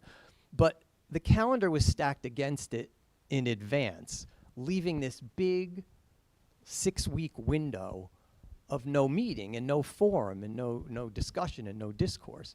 And unfortunately, during this time, the party you're associated with and some of the people in this room who won, and congratulations on winning, again, put out some really dark, aggressive stuff, basically carpet bombed the community with stuff that couldn't have been called out here at these meetings conveniently because there was 6 weeks of dark space.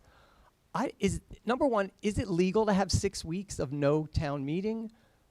Well, we don't, listen, I just want to, before you address that, we don't talk, the intent isn't to talk politics at these meetings. So these things wouldn't have been addressed at the township meeting anyway. Well, the community would have addressed it. They could have I spoken, but would've. there wouldn't have been a response. I think you would have had to respond to some of the stuff that came out, including AI images, changing the images of people. They didn't even look like the people. I mean, yeah, I mean, I'm look, not going you to could go go down the through road. I laundry looked list. horrible in those AI images people were posting. I'm going to, yeah, at least it looked like you. But, sir. Krishna. Sorry, Krishna. Is it legal to have 6 weeks of no township committee meeting? The township committee can hold a properly noticed meeting at its discretion. The township committee made a decision to hold a meeting when it did, following the schedule that it wanted to follow. And whatever meetings that were held pursuant to a properly posted agenda. It was noticed correctly and at all relevant times acted properly in noticing and hosting the meeting. And that's all I'll be able to say. So the short answer is it's not illegal. And I'm a little offended you think I do something illegal.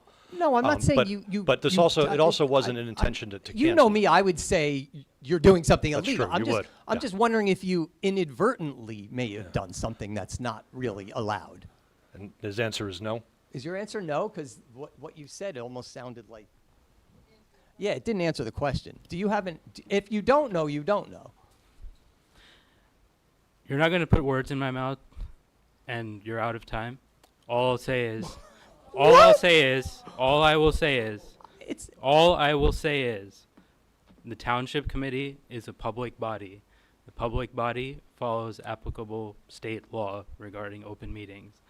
The township committee, as a public body, posted an agenda, noticed a meeting, and held a meeting.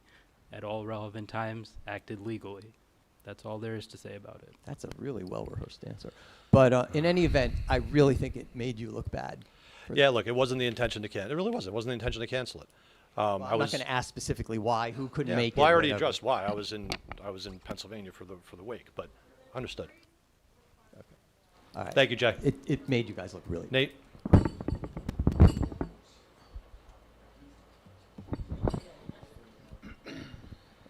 Nate Brown, 251 South Holland. Obviously, I'm going to continue this topic on the polls just for a moment because obviously I've been drastically affected. I would say one of the most severely affected in the town regarding the polls. And just to explain my case in case you haven't heard it already, coming home to a very large power pole laying on your property, all the way up through your landscaping, smashing your trees, with a 6-foot hole in my yard, which is their easement, I guess, to your point. That's disturbing. That's very disturbing. And I do feel, while you guys were out of control, while you say that this was the federal government arranged, negotiated, they had every right to do what they did. What they don't have a right to do is give no notification and just enter your property and drop 100-foot power poles onto your property over your landscaping. That crosses your easement by 100 feet. And I'm just curious from your perspective, if that happened to you, how would you feel? I'll answer when you're done. And what measurements were taken from you guys? And I understand that it was out of your control as far as the poles going up. But it is in your control to demand certain things be done to the residents when it comes to communication.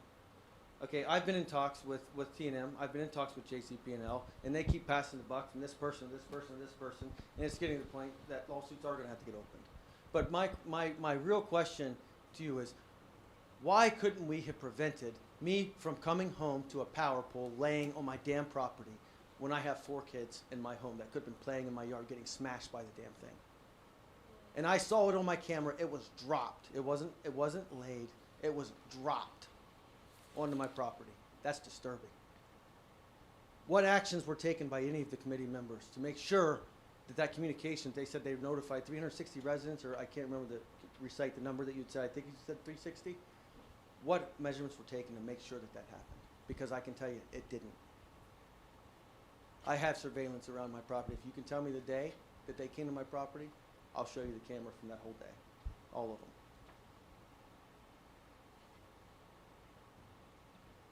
Okay. Are you done? Yes. Okay. When they come in, they can speak to it. We've asked them for the list of addresses they notified. They did tell us 251 South Holland Road was notified twice. That was their words to us, and I think you need to ask them. I did. Okay. I did, and what I was told by Dave, I can't recite his last name. I got the emails, but he had mentioned when I stood over the hole that day, and I didn't let him put it in until I got proper notifications to what they were doing. I wanted to know what was going on, and I did it intentionally. Now, was I going to hold them up from putting the pole in the ground? No, because I do want electricity at the end of the day. And I do know that they have a right to do it. But I also have a right to understand why that thing was dropped on my property like that. It wasn't just dropped there and then done. It was dropped there and left there for 27 hours. And I couldn't even park in my yard when I had my driveway sealed. So I had to go park in the woods. I had to park my car in the woods. Because as you know, in South Holland, there's nowhere else to park. I didn't have a driveway. My neighbors had their driveway done, so we're all friends. We couldn't use theirs either. So I literally had to park my car in the woods, like that little woods area in front of my house. Okay, that's rough. That's rough to deal with.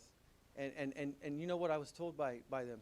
They said when he finally he did get in his car, because I said, you're not putting this pole in until you give me the respect to come here and tell me why this is here like this and why this happened like this. He agreed to it. He understood. He got in his car from Colts Neck and he drove over. I had a conversation with him, and I was told that I mixed up your house with 251 Holland. There's a 251 Holland right around the corner. I went to the wrong house. I apologize. I was never notified. I was never given a postcard. There was a teenager that came around to my house one time that said, we're gonna be trimming some trees to protect the power lines, to make sure that we can limit power outages. That's the only person, and I have that footage as well. That's the only person that knocked on my door. And I said, does this have anything to do with the poles? anything that I'm seeing down on Route 34. No, nothing with the poles. This is just to protect you from power outages. We're just going to make sure that the tree limbs don't touch the power lines, all that. That's what I was told. That's the only notification I received. So did you guys do anything to inquire about that? And, I'm sorry, inquire about what? The notifications that were I'm s- stated to you. Were you given proof? Did I've- you get signature? We asked for proof today on the addresses. Okay. And when we get them, we'll share them. Okay. If I got them today, I would have had them printed out for Okay, everybody. I didn't Yeah. know you asked for them today. I'm sorry. I must have misheard that. Okay. Thank you. Thank you. Yes.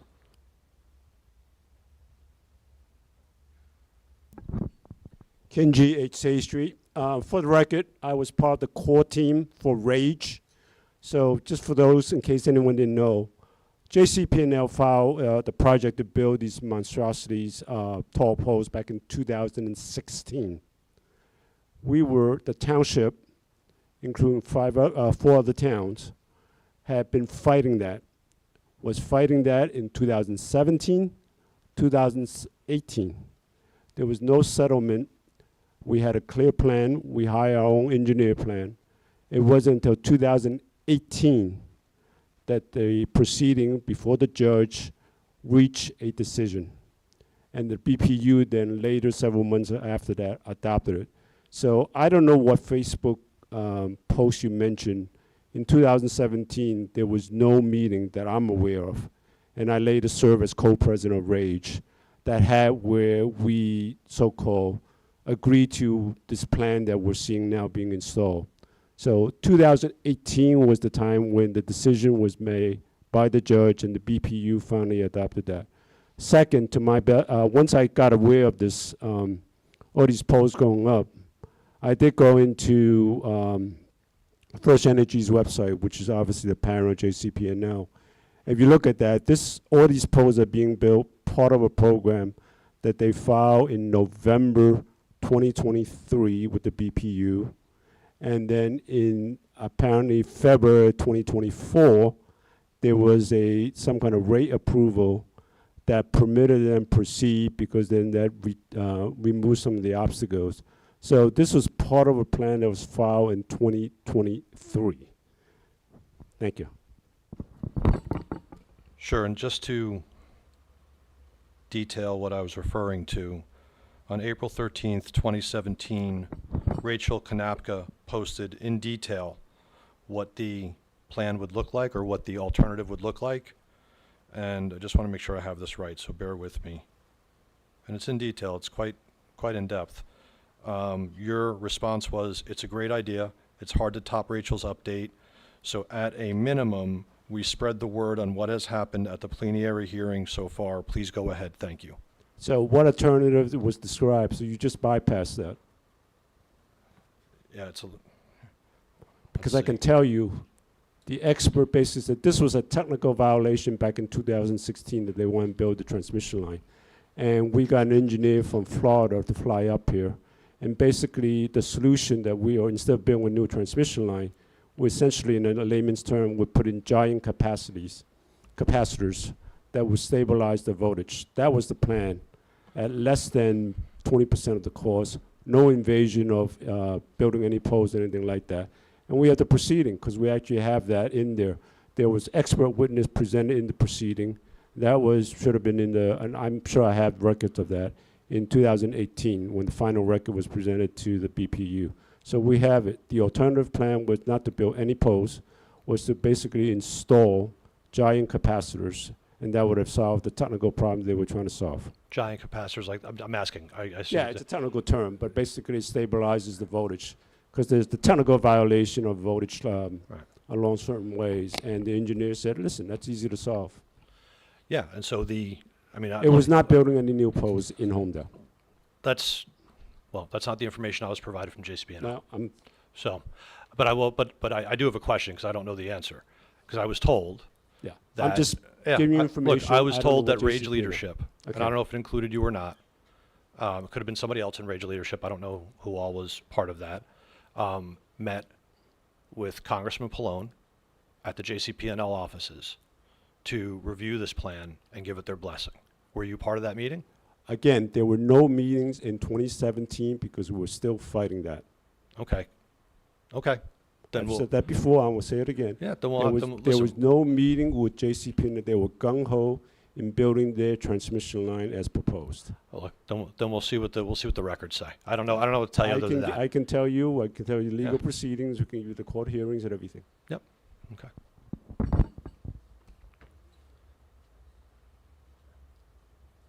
Yes, Karen.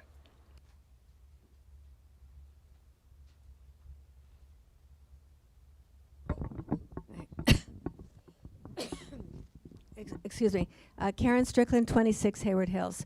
I'm reading on behalf of CELU, but this is an opportunity to not let something get past us like these power lines got past us. There still is an opportunity to do something positive and protect our town from something bad happens. That's me talking. Now it's our CELU statement. Since its founding in 1998, CELU has consistently advocated for one core principle of land use policy: preserve the quality and quantity of drinking water by protecting the swimming river watershed.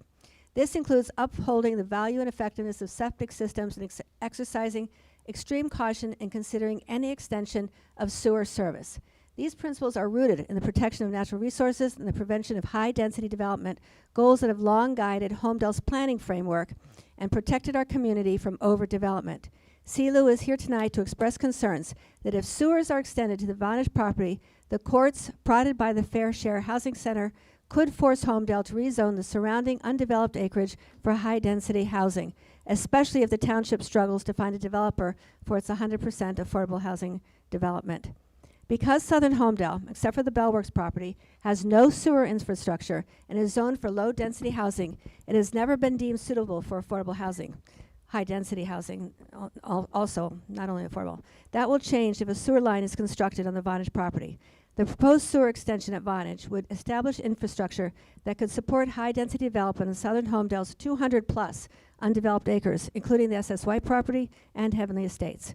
Once sewer service is extended into this area, it may become increasingly difficult for the township to argue that these lands are unsuitable for higher density development due to infrastructure limitations. As a result, pressure to expand sewer service and rezone surrounding properties in order to meet affordable housing requirements could increase significantly, heightening Homedale's exposure to a builder's remedy lawsuit. We recognize that Homedale has a legal obligation under New Jersey state law to provide a realistic opportunity for affordable housing. However, fulfilling that obligation does not require the township to surrender long-term control over future development patterns or to compromise the environmental policies that have protected our watershed for decades. We must choose to accommodate affordable housing strategically, utilizing locations that already possess the infrastructure necessary to support growth. The proposal to extend a sewer line to the Vonage Azure property was not a routine infrastructure decision based on vision or planning. It is a precedent-setting action that will fundamentally change the development landscape of Homedale and threatens the health of our most important watershed. Under New Jersey's housing framework, what matters most is whether a municipality can demonstrate a realistic and achievable plan to meet its obligations. Infrastructure plays a central role in that analysis. Where sewer capacity exists, courts and housing advocates can and do argue that development is not only possible but expected. Oh, sorry. I'll keep going. That is the risk here. Once sewer infrastructure is extended into an area that has been historically low density and provides fresh water for half of Monmouth County residents, it becomes significantly more difficult for the township to argue that those lands are not viable for higher density development. And this is what can open Homedale to a greater number of fair housing units for round 5. Is also precisely the type of argument that underpins Belder's remedy litigation. Okay, I'm going to skip a paragraph. I'll mail it to you. But right now in Homedale is not just a question of supporting one's project. It is a question of whether we are setting in motion a series of outcomes that we cannot later contain, i.e. these poles. If we extend this sewer line, we are effectively weakening our own legal position while increasing development pressure on our most sensitive lands. Homedale can and should meet its housing obligations without assuming that environmental risk. So I'm going to skip again. And now CELU urges the township to reconsider its course of action, recommit to the planning principles that have protected Homedale's land and water for decades, and pursue a responsible solution that meets housing needs while protecting our community's natural resources. I will mail you the whole thing. Thank you. Mr. Trisquita.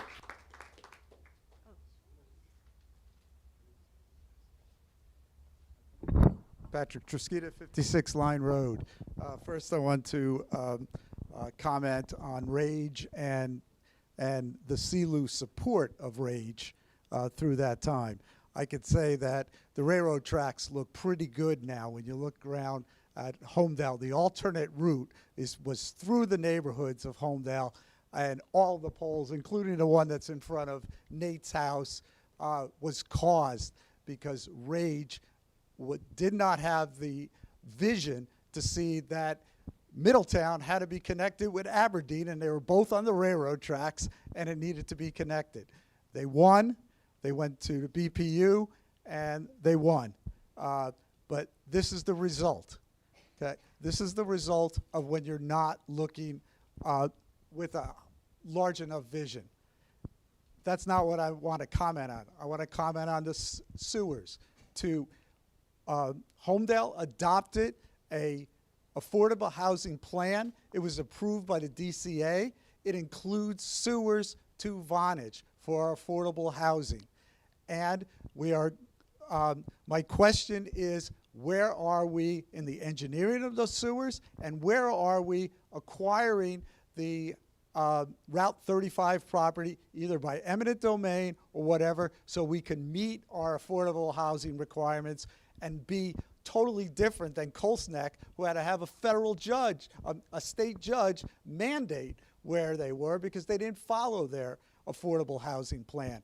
Our affordable housing plan has been adopted in 2024. And where are we implementing that affordable housing plan, including the sewer, including the engineering work, and including the eminent domain of the property on the 7.7 acres on Route 35? Yeah, so there's some litigation around the property on Route 35, so I can't speak to the specifics of that. Okay. Chris, do we have an update on the status to the sewer line and to the work or the engineering work being done around 23 Main? Right now, what we have is we met with Bayshore on this to see, make sure that we're okay with them and how it's going to happen. That's the BRSA, the Bayshore yeah, Regional Bayshore Sewage Authority. Yes. They said there's plenty of capacity. That's not going to be an issue. The next steps would be we're waiting on a proposal from T&M to design a system, and then we'll move from there. Okay. Just a comment on that. From an engineering, the code, it's going to be whatever the code pipe is, 8 to 12 inches, whatever the code says that a sewer pipe in New Jersey has to have. It's going to meet whatever code it needs to meet Right. for the capacity it's going to be Okay. taking at that point. But it's again, the Bayshores seem to be that they agree with that aspect, that we can limit it to whatever we want at that point, because we'll still own it in the end. Good, so limiting it to just that site. Correct, because again, it's a utility, so it only goes to ratepayers are the only ones that have the responsibility for that. It does not go to the taxpayers. Ken, one more question, follow-up. Is the New Jersey DEP approving of the sewer line? We're To not this at, site? we're not at that point, but it is already a sewer site. Right. So all we're doing is changing where it ends up. Okay, thank you. Yes, ma'am, in the back.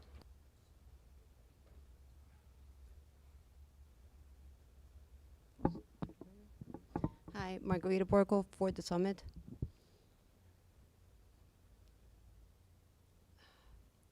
Good evening, Mayor, committee members, as well as fellow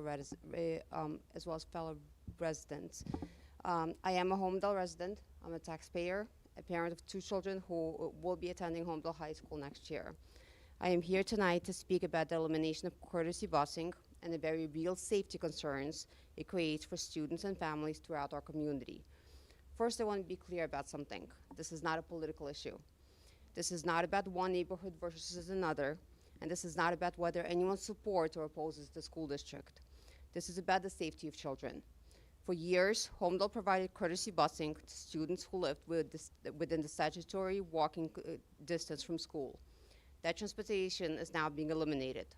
As a result, hundreds of students who previously rode a bus will now be expected to walk, find private transportation, or pay additional fees for subscription busing. The issue before us is not whether children are technically within 2.5 miles of school. The issue is whether the routes they must walk are safe. Over the past several weeks, many parents, including myself, have personally driven, walked, photographed, and documented the routes that students will now be expected to use. What we found is very concerning. Many of these routes contain long stretches without sidewalks. Many lack adequate pedestrian lighting. Several involve busy intersections, significant traffic volumes, limited shoulders, and crossings that were never designed with large numbers of student pedestrians in mind. One example, specific to me, is the intersection of Telegraph Hill Road and South Holland Road.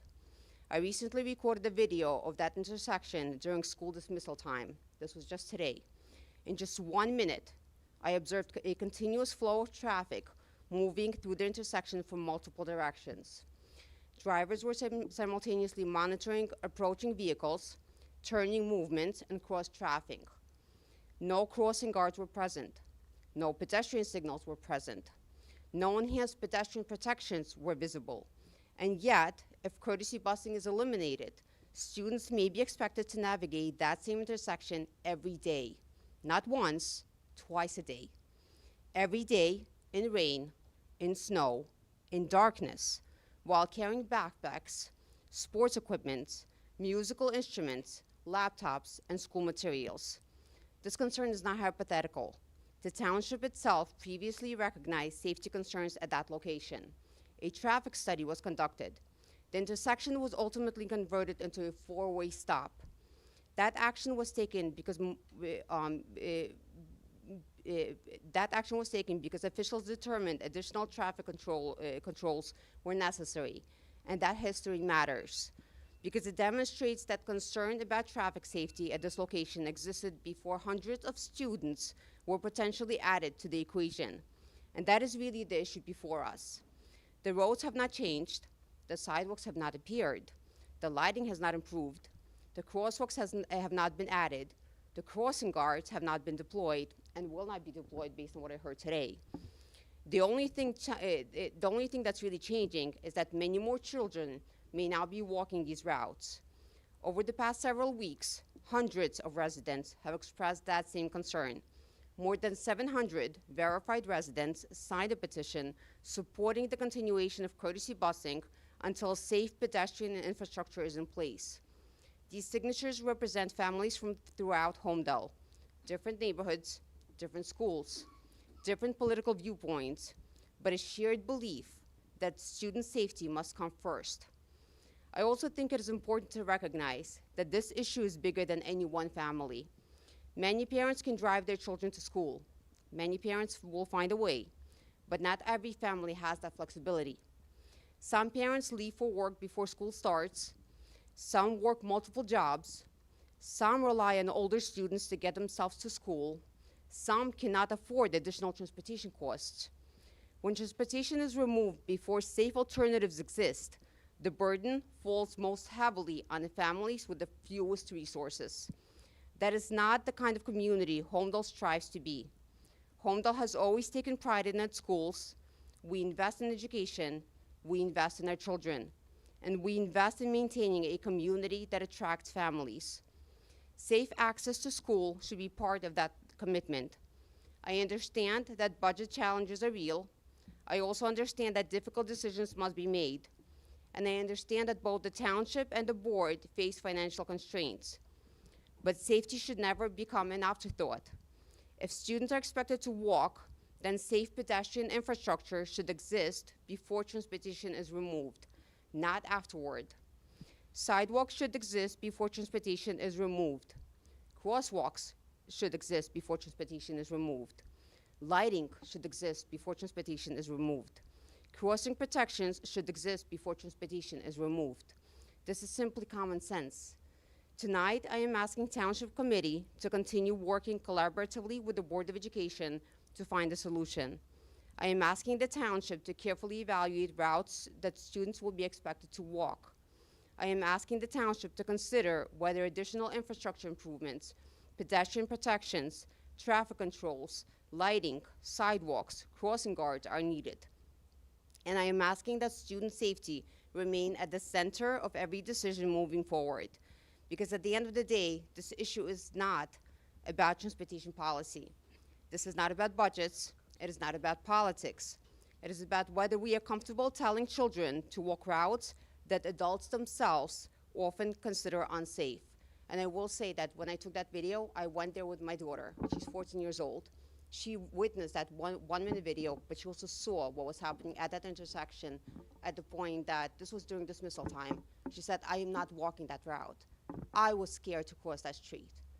I videotaped an accident that almost happened. That specific intersection has had safety studies, has had more safety controls put in, and I'm still seeing multiple cars completely ignore stop signs and go in multiple directions, one on top of the other. And I was afraid to cross that street with my dog. And we're expecting a 14-year-old girl to do that. Or we're expecting a 17-year-old boy, my son, to do that as well.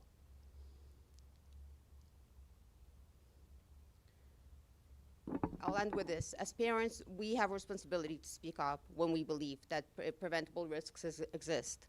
As community leaders, I am respectfully asking you to do the same. Thank you for your time, your service to our community, and your consideration of this issue. Thank you. Yes. Let me see if anybody else wants to comment, Nate. Red, white stripe.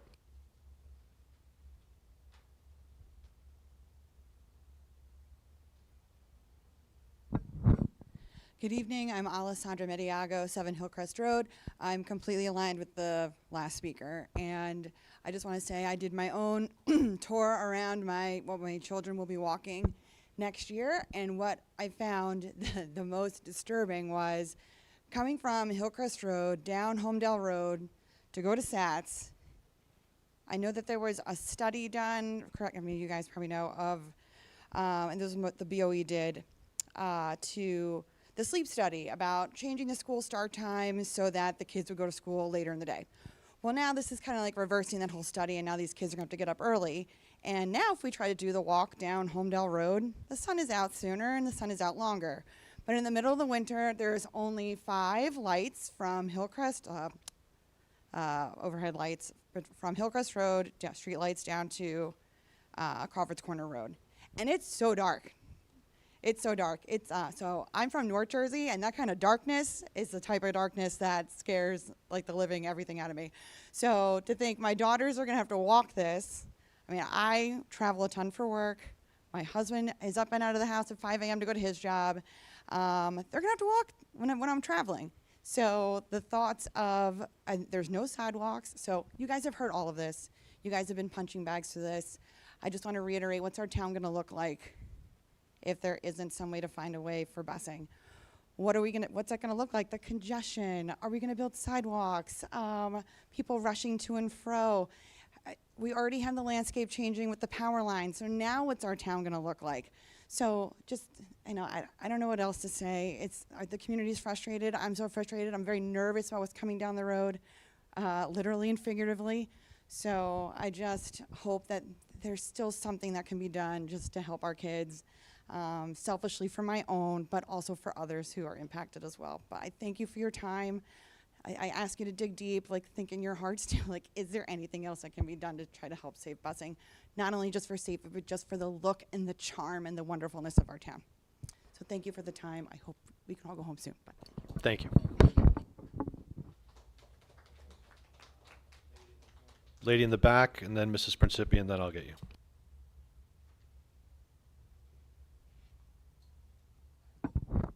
Hello. Good evening, everybody. My name is Svetlana Ustinova and live at 823 Homedale Road. So I'm Homedale parent, and I'm here on behalf of families about the elimination of courtesy busing, and specifically about what it means for the road this township is responsible for. I want to be clear about why I'm here tonight, not in front of this body, but not in front of Board of Education. Under NJSA 18A 39, a school district is required to work together with municipal officials to recognize the criteria for designated hazardous road. And this language is statute, it's not optional. Yet hundreds of students were removed from courtesy busing 26-27.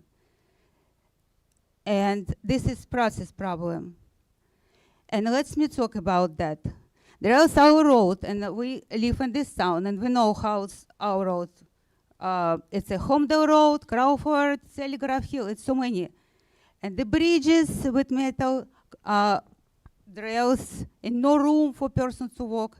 Nobody builds this road thinking that 10 years old with a backpack would be walking. It's like a 7:30, 7:45 in the morning.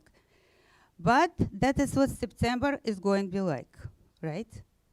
Hundreds of families who relied on busing are about to start driving their kids. 100 more children are about to start walking on the same road and the same time. You don't need to traffic study to know what happens next. Congestion and eventually serious incident that everyone in this room will wish they had prevented. This township does not have to wait for the Board of Education to act. And we're asking the committee to do 4 things. First, pass a resolution asking the Board of Education to delay implementation until a joint hazardous road review is done. Second, send Homedale Police and township engineer out to actually look at these roads using the 10 safety factors in the statute list. Third, open shared service talk with the district, please. Transportation, crossing guards, joint funding, whatever works for 26-27.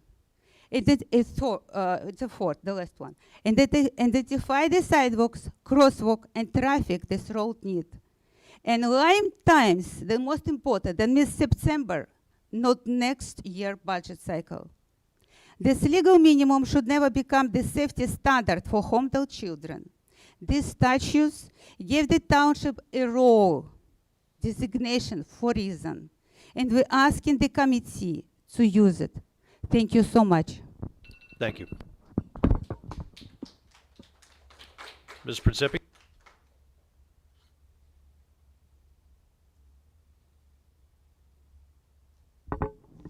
Mary Ellen Principi, 62 Bethany Road. I wasn't going to speak tonight, but I felt that the residents of Homedale have to hear the story. 3 weeks ago, on May 18th, my mother-in-law, who's 97 years old, fell on the steps in our house. She complained of shortness of breath and back pain, so we called 911. The phone rang and rang and rang. For 8 minutes before it was transferred, I heard a little beep, and then it transferred, and then rang and rang and rang. When the dispatcher finally answered, he asked, "What is your emergency?" And I told him what happened. The next question was, "Where's your location?" And I told him my location. Then he said to me, "Where is this?" And I told him Homedale. And he said, "Well, where's Homedale?" I was a little surprised, and I didn't know what to say to him, so I said, "New Jersey." He said, "What county?" I told him, "Monmouth." Okay? He said to me, "Well, you reach Burlington County, hung up, and I'll transfer you." And the phone rang and rang and rang. We timed a call before somebody finally was correct in Monmouth County. 22 minutes. Thank God it wasn't a heart attack, because my mother-in-law would have been dead. Within a few minutes after talking to the right 911, Homedale Police came, within a couple of minutes. After that, first aid came, no problem. The police, the paramedics, and the Homedale First Aid, they all were there within minutes of speaking to someone. So why did it take so long for me to speak to somebody where I ended up in Burlington County? They didn't even know where Homedale was. We put this on Facebook. We tagged the Township Committee. I want to thank Committeeman Romano, Committeeman Bontempo for getting to us and asking what happened and make sure everything was okay with my mother-in-law. None of you else, not one of you. And you, I'm shocked at you that didn't even reach out to us. You canceled the meeting instead. That's all I have to say.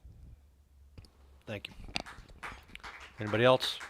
Just want to make sure no one else, Nate, before you let you close it out. Ms. Solaro.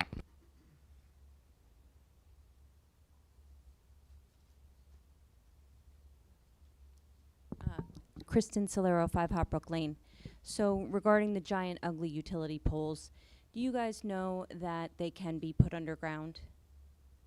Do we know that? Because if we're quoting Facebook, some people were putting out there that they cannot be because the water would get in them.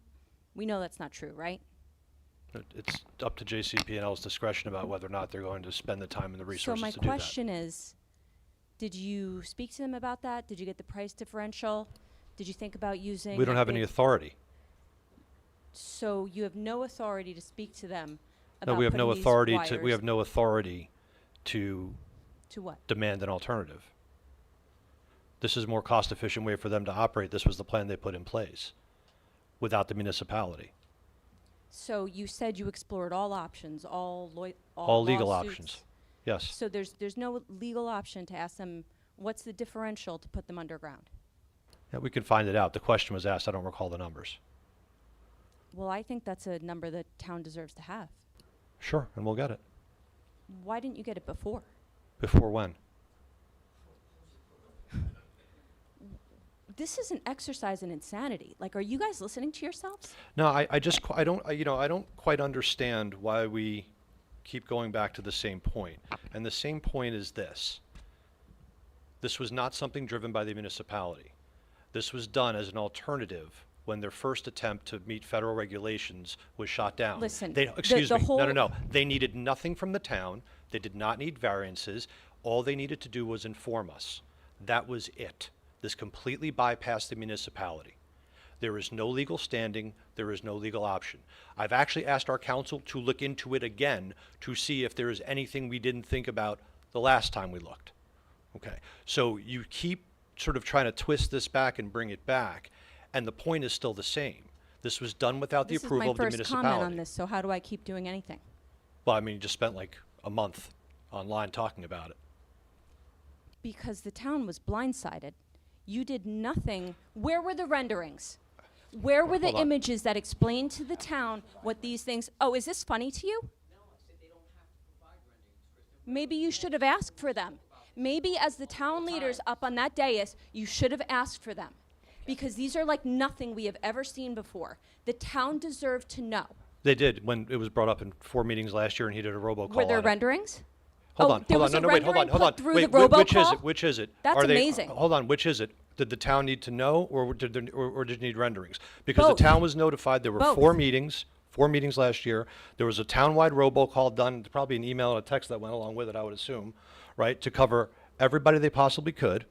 Okay. Guys. In addition to having a JCP&L representative here the year prior, in addition to all the notifications we've put out around utility work, Okay. in addition to, and Nate, I don't know if they got to you or not, I'm going to get the address list, in addition to JCP&L saying they notified 360 residents that were more directly impacted. So now I understand you're going to keep moving the goalposts. I get it, right? But the reality of it is there were multiple attempts to notify the community. Rocco.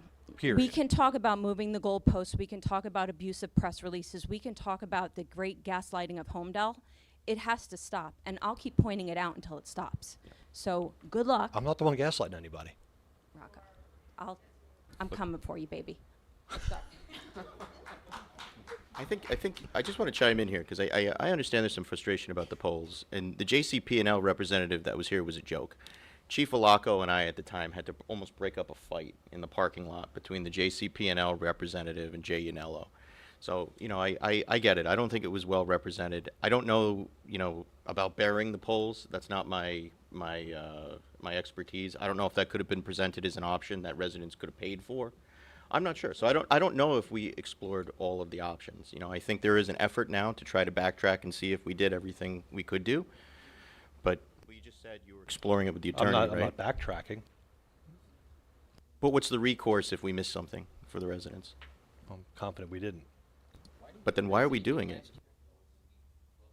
Because I didn't. You literally didn't bring this up once. I didn't, because I didn't understand the scale, and I'm on the township committee, so what was presented to me, I didn't know the scale of what was happening, and I think that's the problem, is that if it wasn't communicated, if I didn't understand the scale and I'm on the township committee, I'm not surprised that the public was blindsided, because I certainly didn't know it was coming. Yes, sir.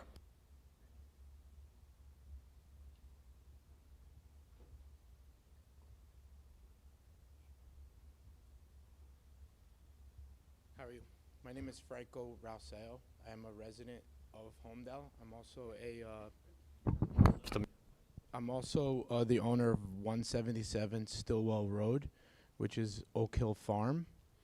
I'm just listening to what's going on here in the community, and I'm just wondering, why didn't you guys file like a lawsuit or some sort of injunction with JC, whoever the power company is that was doing all this?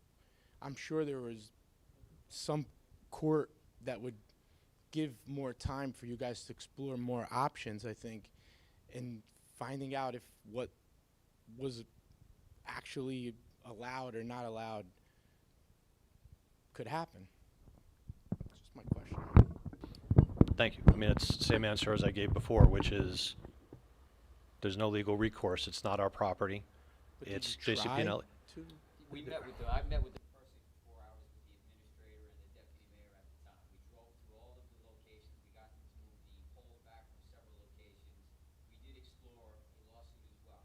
Our counselor, said probably not your best use of public funds when everything is legal that they're doing and they don't need any variances. So you have to weigh all of those things. And the fact that they said, okay, well, we'll move the lines, we're going to notify the people, we kind of went down that road. Again, we mentioned it 4 times last year publicly, as well as the code red. I get what you're saying. Nobody here's happy about it. Nobody, frankly.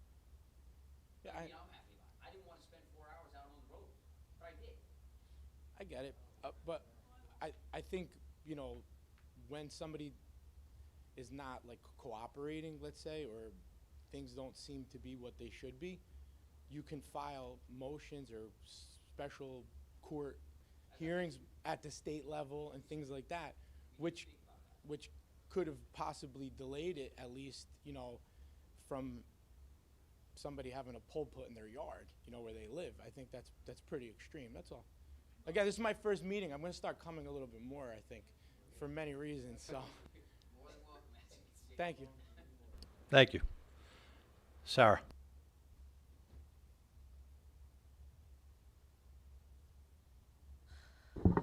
Sarah Cho, 4 Putnam Court. If there were meetings last year, at least 4, or it was talked about during the public hearings, what did JCP&L tell you what these polls are for? Because I'm still asking that question. I still have no idea what they're for. Is that your only question? It's a big question. No, and I mean, I would I'll- like it with specificity. I'll answer it as long. I mean, As are long you as done? as long as I can claim my time back. Like No, I'm going to wait till you're finished. That's why. Okay, so I will read your and I don't know who wrote this, but it is on the Homedale Township Facebook page. The Homedale Township Committee, so this would be you guys, you declared on May 15th, this is after the polls have gone up and there was public outrage online on our Facebook resource groups and, all those pages. For the first time, I think this was a public statement.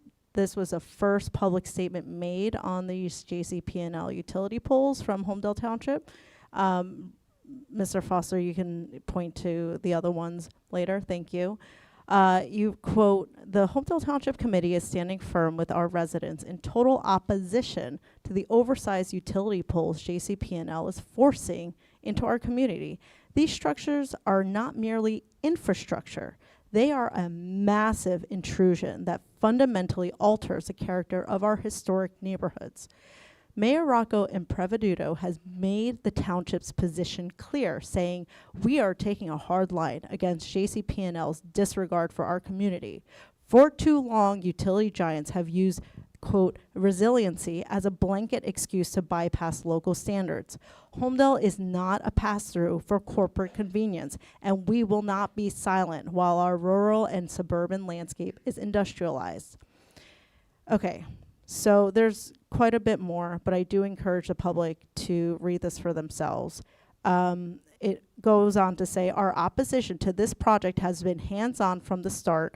During the initial phases, then Mayor Brian Foster personally walked the proposed installation areas with JCP&L representatives to contest their aggressive clear-cutting plans, which I think has resulted in saving 2 trees. Because of this direct intervention and the township's refusal to accept the initial proposal, we were able to secure significant reductions in the number of trees slated for removal. I think that was still 2 trees. While we continue to fight the poles themselves, this effort saved hundreds of trees that would have otherwise been lost to JCP&L's indiscriminate cutting. One tree that was cut held a eagle's nest, which, as you know, is an endangered species. So JCP&L has run amok in Homedale, and we want you guys, as our leaders, to do what you say you're gonna do, which is take a hard line. And I think that looks like informing the public, not through these very low-attended township committee meetings, okay? I didn't get that robocall. I don't know who got it. Raise your hand if you did. I did not. I did not get a mail notice. I know you guys just did your campaign and you were able to, do mail-ins of Kristen's, with Kristen and Peter's social security numbers there. So you obviously know how to communicate with the public. However, this is not taking a hard line. If you want change in this community, get us. We could have fought JCP&L. We could have had them come here at every meeting and badger them with questions. You see how annoying I can be? I could have been annoying to JCP&L on behalf of Homedale. I could have done that. We all could have done that. Okay, so what's done is done. However, if you are gonna put statements out like this, please live up to your word. Thank you. Thank you. Lady in the back, and then, we'll get around.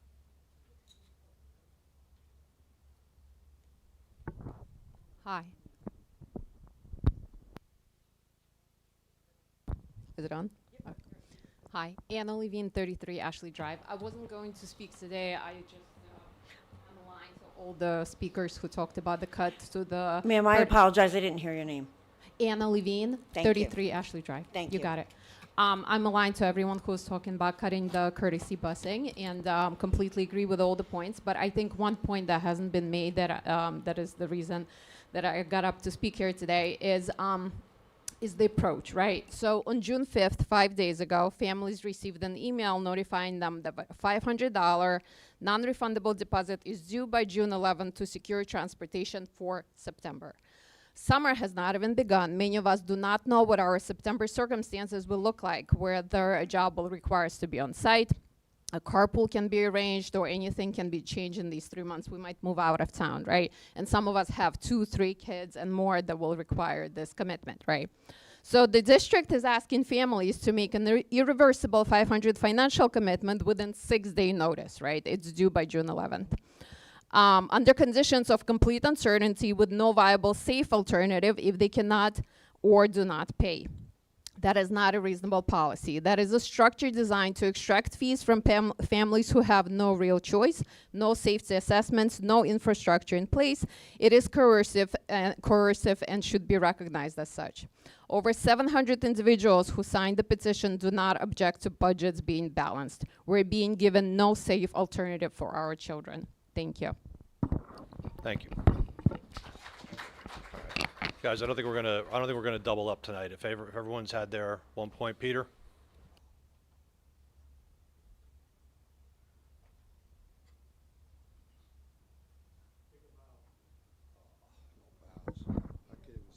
No. Peter Maneri, 59 Bethany Road, Homedale, obviously. Anyway, I just have a comment to make on these polls that, You know, I just got to say, I've been here my whole life, 65 years, from Bethany Road to Potter's, Red Hill Road there, the whole 9 yards. It couldn't look any worse, guys. It really couldn't, unfortunately. And we're not just talking about poles. We're just talking about guide wires, 7 wires on the top. I mean, really, going down Holland Road, really? This is South Holland Road, sorry. Oh, my goodness. Anyway, I would love for somebody to do a little research. We have 4 giant metal poles. The effort that was put in those footings and those towers over the parkway should have been seen, and somebody should have figured out a number for those wires at least to go under the ground, and you could have started there. And we should still find that out. That's an atrocity for anybody and for this town. So get the number for putting that piece underground. I can't believe it would be any more than those towers and those footings. I think there were 10-foot bases on those things. The drilling, the concrete, everything. I got pictures of it. It's obnoxious. I'm sorry. We dropped the ball. You guys dropped the ball, the town dropped the ball. We've been dropping too many balls the last few years. I am so sorry. Thank you. Anybody else? Chris, did you do public comment already? Or just? No. Nah. All right. Question again? The polls are for, what's that? Yeah. Chris, you want to answer? So what's going to happen is once they're energized, which they're not right now. So everybody, I know that's an issue that a lot of people ask. They're not energized right now. Once they are energized, what they'll do is if part of the town goes out in that area or anywhere in town, it can pick up another station. So let's say the Fresno station goes out in Aberdeen, then the one in Middletown will pick it up. It'll reverse back over the transmission line. So right now we don't have any backups. So this kind of gives you resiliency through the entire area. Well, you might have. We have a lot of power outages in town. I lose it every year. That's. All right. Chris. Yeah. Chris. Yeah. Chris Damari, Seven Oaks. I want to talk to courtesy busing. I'm with all of them as well. My son's losing courtesy busing. We obviously spoke about it and why we worked so hard to retain courtesy busing last year. It's painful for me to watch. I was on the front lines as BOE president. We talked about it almost every meeting for the last couple of years. I went out there for our community and it was a very uncomfortable position, and I really tried to warn everybody that we can't have it all, and we had a labor agreement that we could not afford, and if we didn't do anything about it, we were going to lose critical services like courtesy busing, and I really wish the support was there from everybody, and they recognized that, and unfortunately, I felt like everybody just felt like, oh no, we can have everything, and here are the consequences of what happened. Actually, the two people I ran with, John Buckley and Jeff Mann, they ran on negotiating a fair contract to make sure that we could preserve things like courtesy busing. Courtesy busing is not common at all in New Jersey. It's a huge perk. We're an affluent town. We expect it, and we certainly want it, and we hopefully can get it back. But we also can't have everything, and the deficits have just been getting too big. And the only thing you can really do with the Board of Ed is 80%, again, is the payroll. I don't want to keep going back into that, but that's really the only movement. So if we want to get these services back, unfortunately, we have a 2.5-year wait until that labor agreement comes back into fruition. But, that's why we wanted to negotiate a fair agreement. I saw recently this week the NJEA, actually the New Jersey's Teachers Union, they highlighted the Homedale Teachers Education Association for what an outstanding job they did and what a huge win the agreement was for the union. Well, what did the Homedale taxpayer get? We got a 7% tax increase, we lost 25 teachers, and we lost courtesy busing for our students. This is something I went out and told the whole community, but I got demolished by the anonymous, the Homedale coward and things of that nature. I just want to officially congratulate Gary Vanderham and TJ Mann. I'm really excited that you guys won. We'll no doubt have a stronger TC next year, and I hope you guys work hard and unfortunately, you got to experience the wrath of the anger and hatred in this town, which is just so unfortunate. I don't necessarily agree with all the mudslinging. I'm not a fan of it. But the one thing I really do respect, whether you say something I disagree with, is you stand up and you stand behind your words. And unfortunately, we got a lot of these people that just want to hide behind these anonymous pages and create these false narratives. I mean, they did the same thing to the BOE candidates. They did the same thing when they tried to change the township form of government. This is nothing new. And unfortunately, it restricts really great people from wanting to run. But, seeing some local officials just misleading residents and the ignorance was really actually pretty appalling. But I know people will do what they can to get votes and try to win an election. But good luck to Gary and good luck to TJ. Congrats. I support you guys and look forward to seeing a new TC next year. Thanks, everybody. Thank you. Anybody else hasn't gone? All right. I didn't see him raise his hand.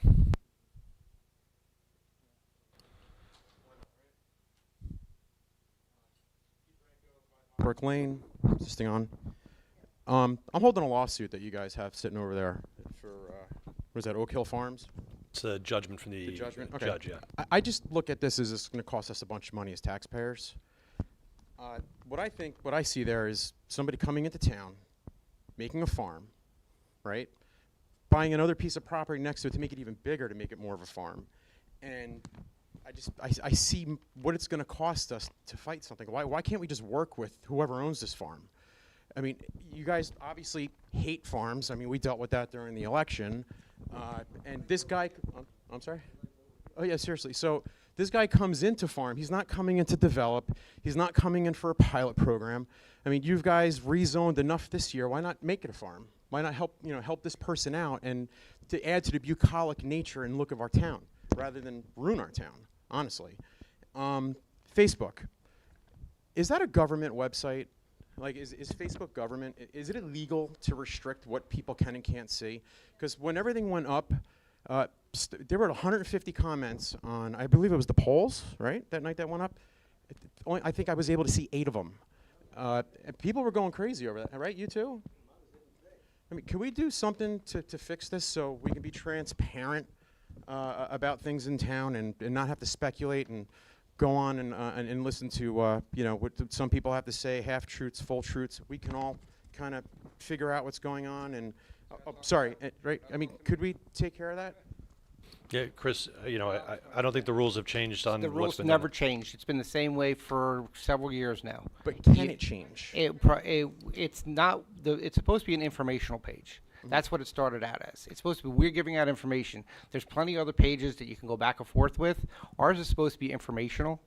So what we're looking into now is to see how we can change it where we won't have any comments. Yeah. And then we'll bring it in front of the committee, and the committee can decide how they want to handle that. Right now, the legal opinion is to leave it the way it is because it's been like that. We're not hurting anybody because it's the same way it's been forever.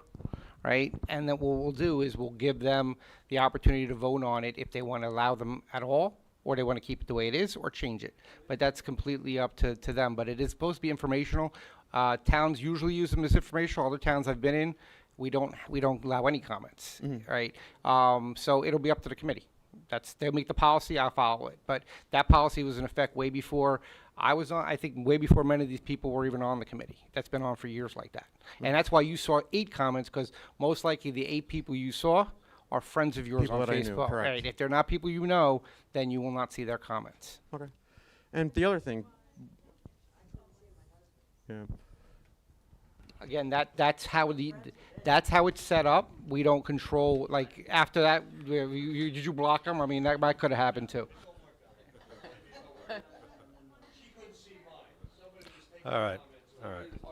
Absolutely not. That is absolutely not true. That is absolutely not true.